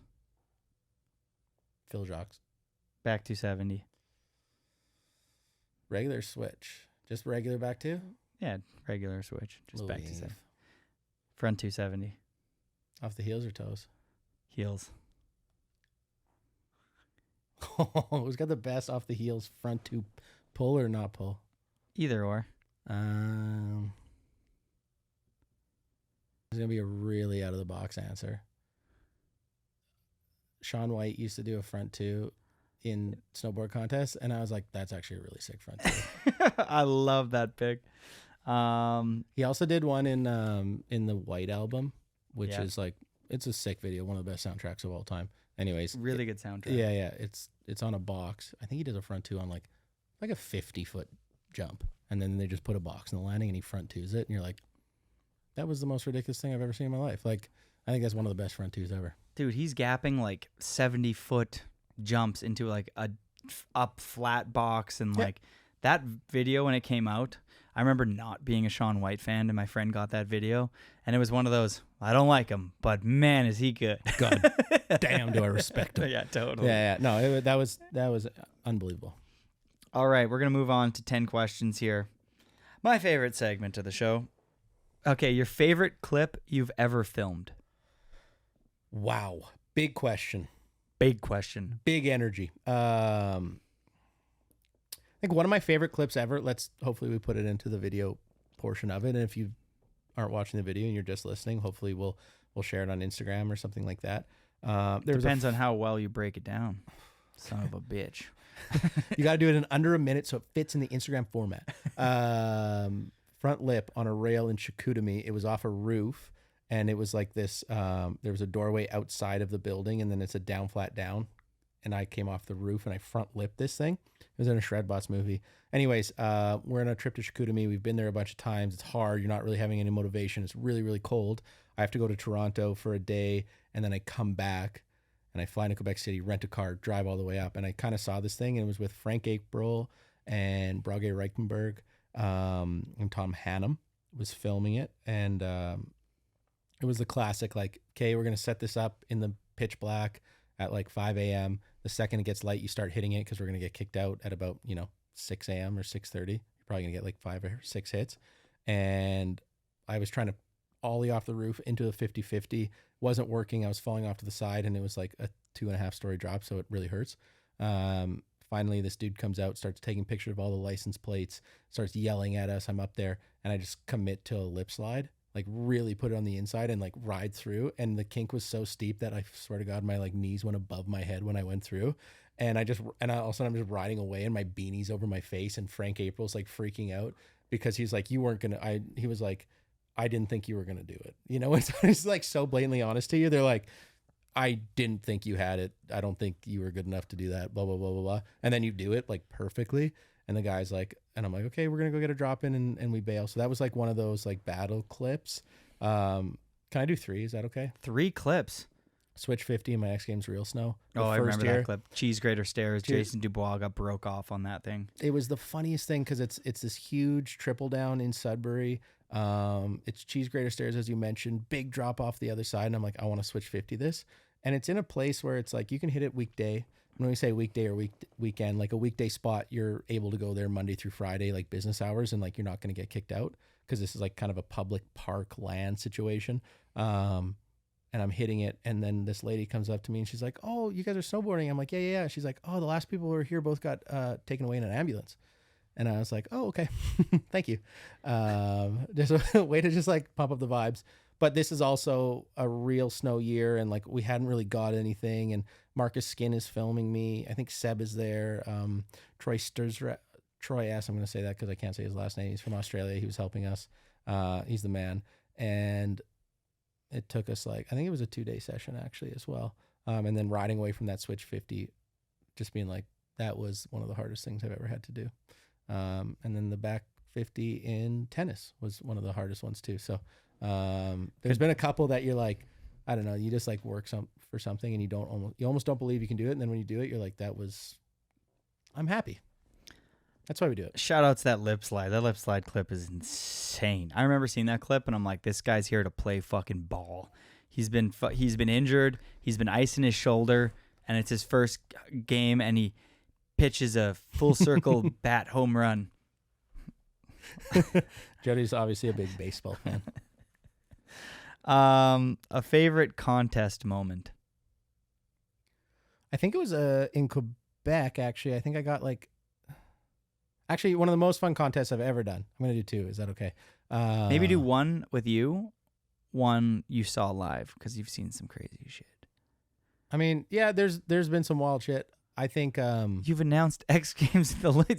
There's been a couple clips that are crazy. I mean, when you're announcing, you're so in it and you're just like thinking all the stuff that you almost like you don't take in the moment as much as like you're trying to focus a little bit as opposed to be just like losing your mind, right? You want to tell the story and all that kind of stuff. Does that stress you out at all that you don't focus? Yeah, that stresses me out. No.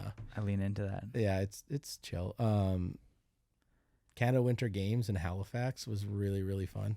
I was kind of like snowboarding in a different level at the time. And then Russell Davies, the gentleman who coached the Saskatchewan team, was like, yo, come out. And you're young enough that you can still compete in the Canada Winter Games. So we do a Halifax, we go to Halifax and we do this snowboard event. I think I got like 4th and it was on TSN and it was like, I was like, oh, this is like kind of sick. I think I was 18 or 19. And that was like a really fun event where I did good at a half pipe event when I haven't ridden half pipe ever. And it was fun. And it was also like kind of Olympic vibes because it's the Canada Winter Games. So kids from all around Canada. It was really, really fun. And then there was like an event in Quebec and I think I got like 4th or 5th. And obviously like these are highlights to me because I hated competing. Kind of like, I was like, I just wasn't good at like doing the exact same trick over and over and over again. I kept being like, oh, I feel like Shane O'Neill, the skateboarder, kind of does this. You watch him skate a practice at X Games and he'll do like the craziest thing you've ever seen. And then he'll just switch up his entire run and do something completely different. And it's also wild, but it's not the like Nyjah approach or the Jaeger Eden approach where you're like doing the exact same trick on the exact same rail to perfection every single time. And I felt like I kind of was more in that boat where it's like if I do something that's the same, it's not going to be as fun for me. Wildest contest moment I saw in live was probably one of my brother's like X Games medals. And I'm saying that nonchalantly. It's one of the most incredible things in the entire world. But like just see him go back to back or like last run, all the pressures on him and landing that kind of stuff is very special. Yeah. What's your favorite contest moment of all time? You've seen some wild stuff. You're a judge at Natural Selection. Judge Jody. Best contest moment, Mickle Bangs, front 5 to half cab. Mikey C talked about it on his podcast. Yeah. At Natural Selection. What other? Man, honestly, back in the day for me would have been Mickle Bangs contest runs at U.S. Open, Stratton, U.S. Vermont. Opens, and the X Switchback Games 9. switchback lip to switchback 9 or switchback 12. I didn't love contests at that point, and the way Mickle rode made me start watching contests again. And ever since then, I've watched them again. But there was definitely like a 4 to 5 year, maybe even longer. I feel like a big hiatus where I was like, I don't care about contests. I'm into making videos and like being in this side of snowboarding. I don't fuck with your shit. And then I grew past that. And then I realized that there's some contest riders can still make it look so amazing. There's so many like now. Red Gerard and your brother. I have my favorites and like just the way Mons even like I love the way Mons snowboards and like catches the landings on his toes. Like that kid is sick. There's so many names that we didn't say that make it look so incredible. Who's got the worst snowboard style of all time? Me. Same. No. What I was gonna say was like back to that. You asked me like the favorite thing you've watched is when you're calling something too. You don't want to get it wrong. Like you have to pay attention. If you ever watch a snowboard contest, pipe or big air or slope style, men's and women's, you have to pay attention to actually know what I'm pretty good at guessing what people are going to do by the way they're setting up and watching practice. But like you have to pay attention, and that's where I think maybe a little bit of the grandeur or like how wild it is maybe is a little bit lost on me because I'm so focused on making sure I say the right thing at the right time and knowing when to lay out. I think that's a really, really important part of broadcasting that people don't talk about is like silence sometimes speaks. So we'll say anything better. That was a terrible way of saying it. Silence sometimes is more impactful than saying anything. That's why I was silent. Wow. That was perfect. Okay. Favorite style back in the day and currently? Favorite style back in the day, I said Mark Ukowski, JP Solberg as well, just like truly, truly remarkable. Simone Chamberlain also had like you can't, and that's back in the day. And then I'm gonna go back even like further. I think like John Jackson in like Draw the Line, and Yeah, to that Jedi Mind song, the front seven off the toes, Helly filmed. Yeah. Yeah. Yeah. Yeah. John Jay. That's in Whistler. That was in Whistler on Seventh Heaven. That was one of the first big jumps. Love John Jackson. Oh my I God. just want to tell him every day that I was like, he is, I don't even know how to break it down in my head. Yeah. John Jay, if you're listening, Jody loves you very much. I do. Him and his brother, they've inspired me a lot over the years. Most underrated snowboarder. You're gonna come at me with that. You're gonna hit me with that. You're gonna do it. You're really gonna do that right now. Okay, we're gonna have to break this down into parts because there's so many really, really underrated snowboarders that I don't think got the shine. Maybe most underrated. I should change that to just underrated, so it's a little bit less like bold and so like stamped with like this. Yeah, you need to pick one individual. Yeah, I think I would look at. I'd put Anto Chamberlain and Frank Bourgeois in a very similar category in terms of like what those two did, especially like when X Games Real Snow was kind of in its heyday. Like what those two individuals did, like, was mind melt. Nobody, I don't believe that anybody will film any gnarlier clips in the street. Like Dan Breezy, I would put his name in there in terms of just like sheer death factor, but I love Dan Breezy. I think he's amazing. I think he did incredible stuff, like mind-bending stuff. But I think in terms of like not having the budget that Dan Breezy did, Anto Chamberlain and Frank Bourgeois they would be the most underrated in that category, right? Like, because Dan Breezy did this, I think they're all in the same caliber. Dan Breezy had a lot more budget than those two did, and they still did stuff on that caliber and that level. Because when you're like, if you've been, the reality of filming that kind of stuff is like, there's backhoes involved and there's like death involved a little bit, you know, like that level of doing it with a budget. I think I'd put them in there. And then as far as like backcountry side of things for most underrated, I feel like you have a couple answers there, but I'd say like Joel Lovren, and I'd say like oh my God, I'm blanking on his name right now, but who hit Papa Jordan? Oh my God, he's in Marie Francois' film. Charles Reed? No, what's his name? I'm blanking on it so freaking hard right now. Can we edit this out? Cody 69? Yeah. Dare Reed. No, he hit Papa Jordan. Oh my God, I cannot believe I'm blanking on his name right now. Stick with my Anto Chamberlain and Frank Bourgeois. Okay, good call. Sorry. Who influenced you the most in rail riding? I think I've always kind of been drawn to the people that do both a little bit. As you can tell by my riding, that's why I do it. Like, I think Aero Edela had some like really proper style and some really gnarly tricks. Obviously, I'd say like Jed and Luif and the Deja Vu crew was a huge inspiration on me. JP Walker, obviously, Technical Difficulties was my first film I ever watched. So there's all those influences. But yeah, I guess that would be the names that I would put in there. And also, you know what? Marie Francois in some of the Rome videos, as well as Ike Helgeson. He did a back one on to that yellow down, flat down. He was in Any Means. That was mind-blowing. I like to put in as many names as possible. I don't know if you get in the Oh yeah, no, totally. You don't say one. I was gonna say favorite pipe rider, but I'll say 10 favorite pipe riders. Danny Davis obviously up there just because like his whole ethos, every part of him. He's so amazing. annoying. Yeah, I hate every time I see a clip of him. I'm just like, just get out of here. You're too good. Everything he does is perfect, and it's just not in a way that I can snowboard. Like carving up, switch, heel side up a pipe makes no sense to me. No, unless you spin cab, like switch front side. But anyone who goes up on their heel edge, switch, and then spins backside, switch backside in a pipe, how? Scotty James is doing like switchback 12 doubles. It's unbelievable, the board control that they have. I'd say Jack Matrani too. Just like I remember just like watching him just do huge ass frontside airs. You're like, that was really sick. So for sure that side of things. And I mean, I got to say like Kelly Clark I think she was really, really sick and people don't talk enough about her. Like she was just forging away in terms of like women's snowboarding and being super sick and really pushing it and going big and stuff like that. So, yeah, those are some names. One brand you fuck with that you don't ride for? Rolex. Oh, nice. Yeah. Shout out to Rolex. I actually know somebody who works at Rolex in New York. What do they do there? They're the head of marketing. Nice. I made that up. Nice. It's not true. I don't know anybody at Rolex. Well, maybe Do you somebody. know what Rolex is? But the likelihood, if the watch company. Yeah, totally. It's Okay, like a Breitling, but like, I don't know. Craig wants a Rolex. Everybody, I don't blame him.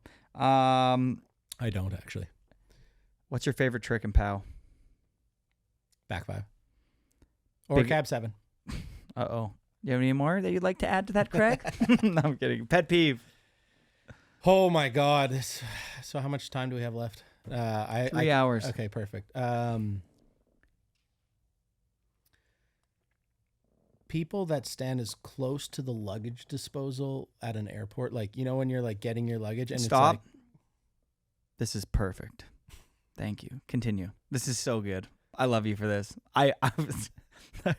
I'm not fucking you right now. I was actually thinking that in my head. oh, it's unbelievable. It's unfucking believable. If you're if you're a coach of a football team, or you need somebody to like box out in basketball, go to one of the busiest airports and find the person that's standing as close to the thing, because nobody will box out anybody better than that. My bag's on the carousel. I see it. It's right there.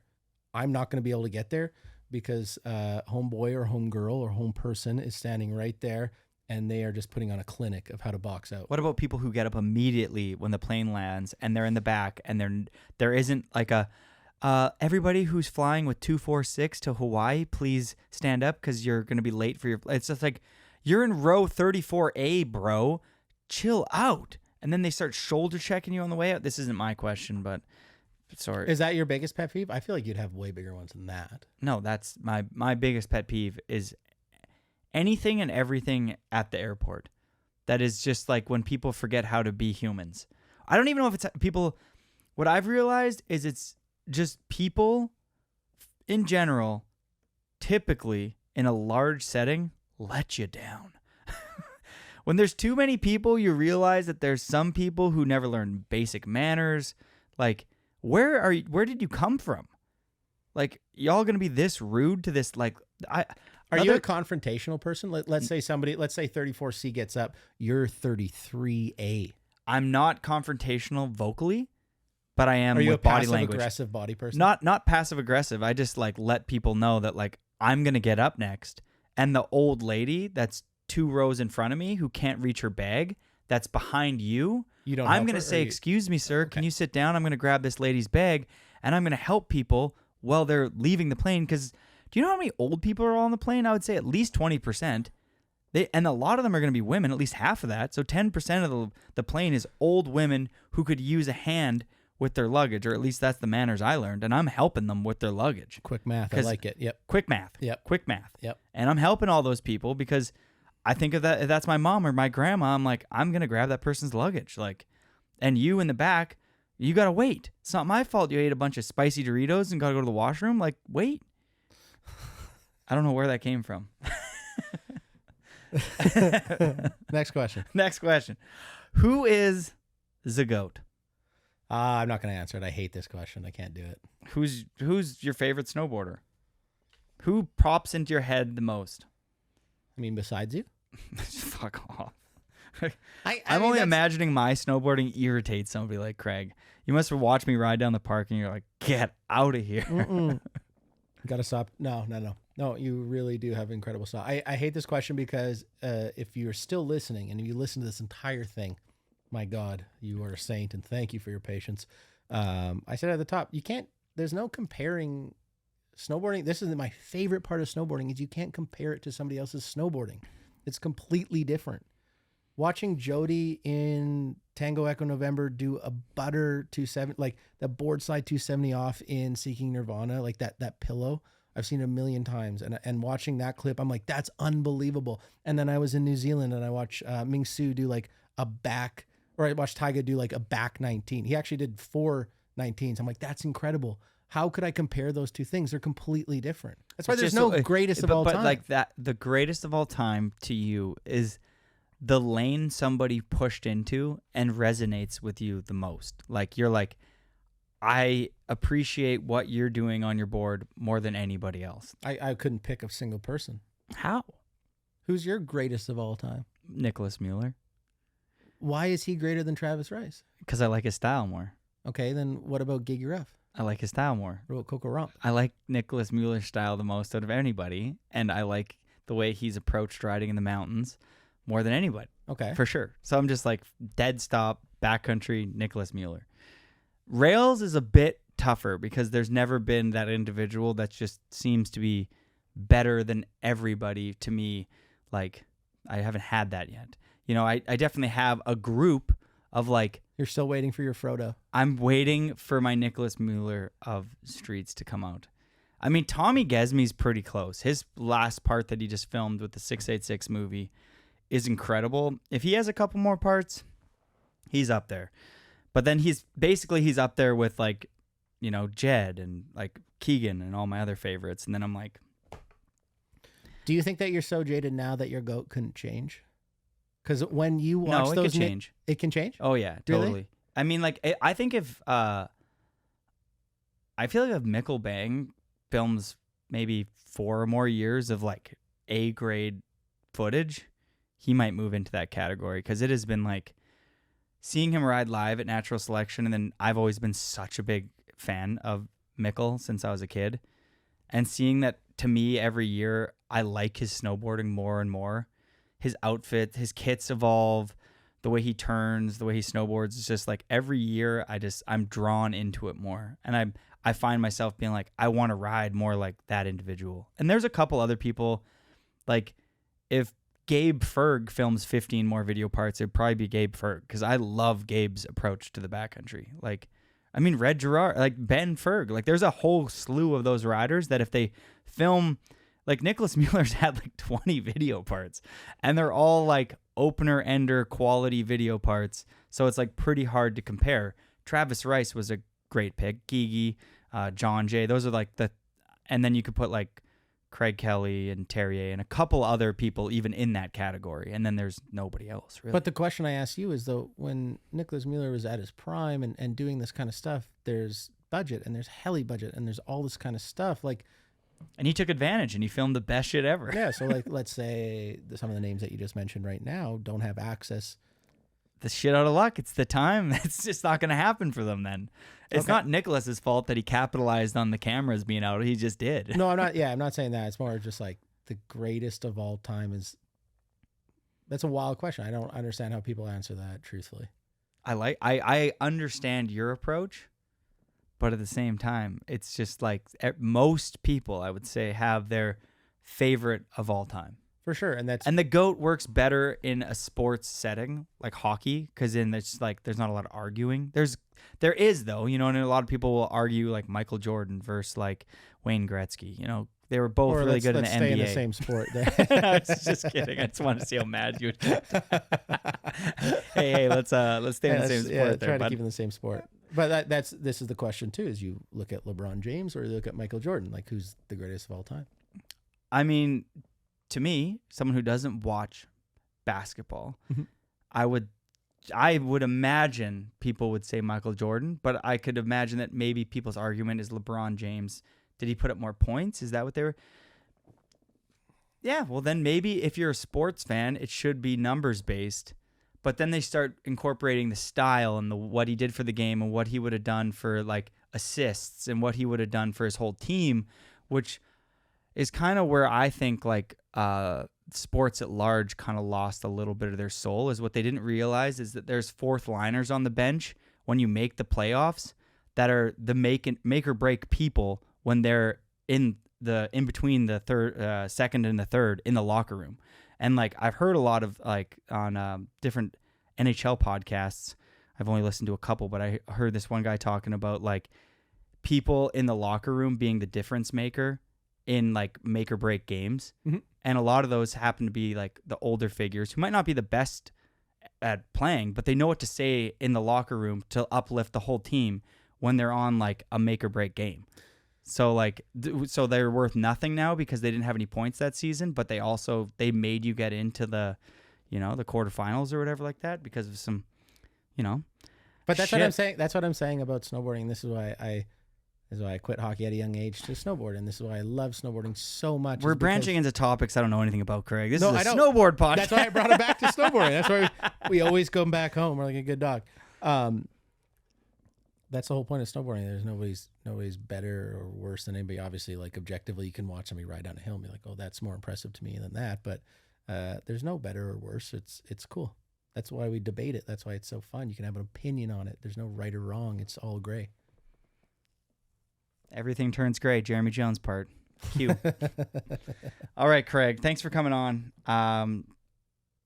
Big fan, even bigger these last couple years as we've hung out more and more, and I love the banter that we have, and I love our rapport, and I'm looking forward to spending more time in the mountains with you, and just appreciate you coming on the podcast, and also just appreciate with where you're at in snowboarding, you being such a student of the game and watching all the videos and stuff like that, and with your super important role on the mainstream platforms, you always, you come to the premieres and you care about having a photo in a magazine and landing a cover and filming the opener ender, and it's really refreshing for somebody that's in your position to have as much knowledge as you have for both sides of the snowboarding spectrum. Thank you, Jody. Thank you for coming on. Very, very kind of you. And thank you for creating something that makes this culture better.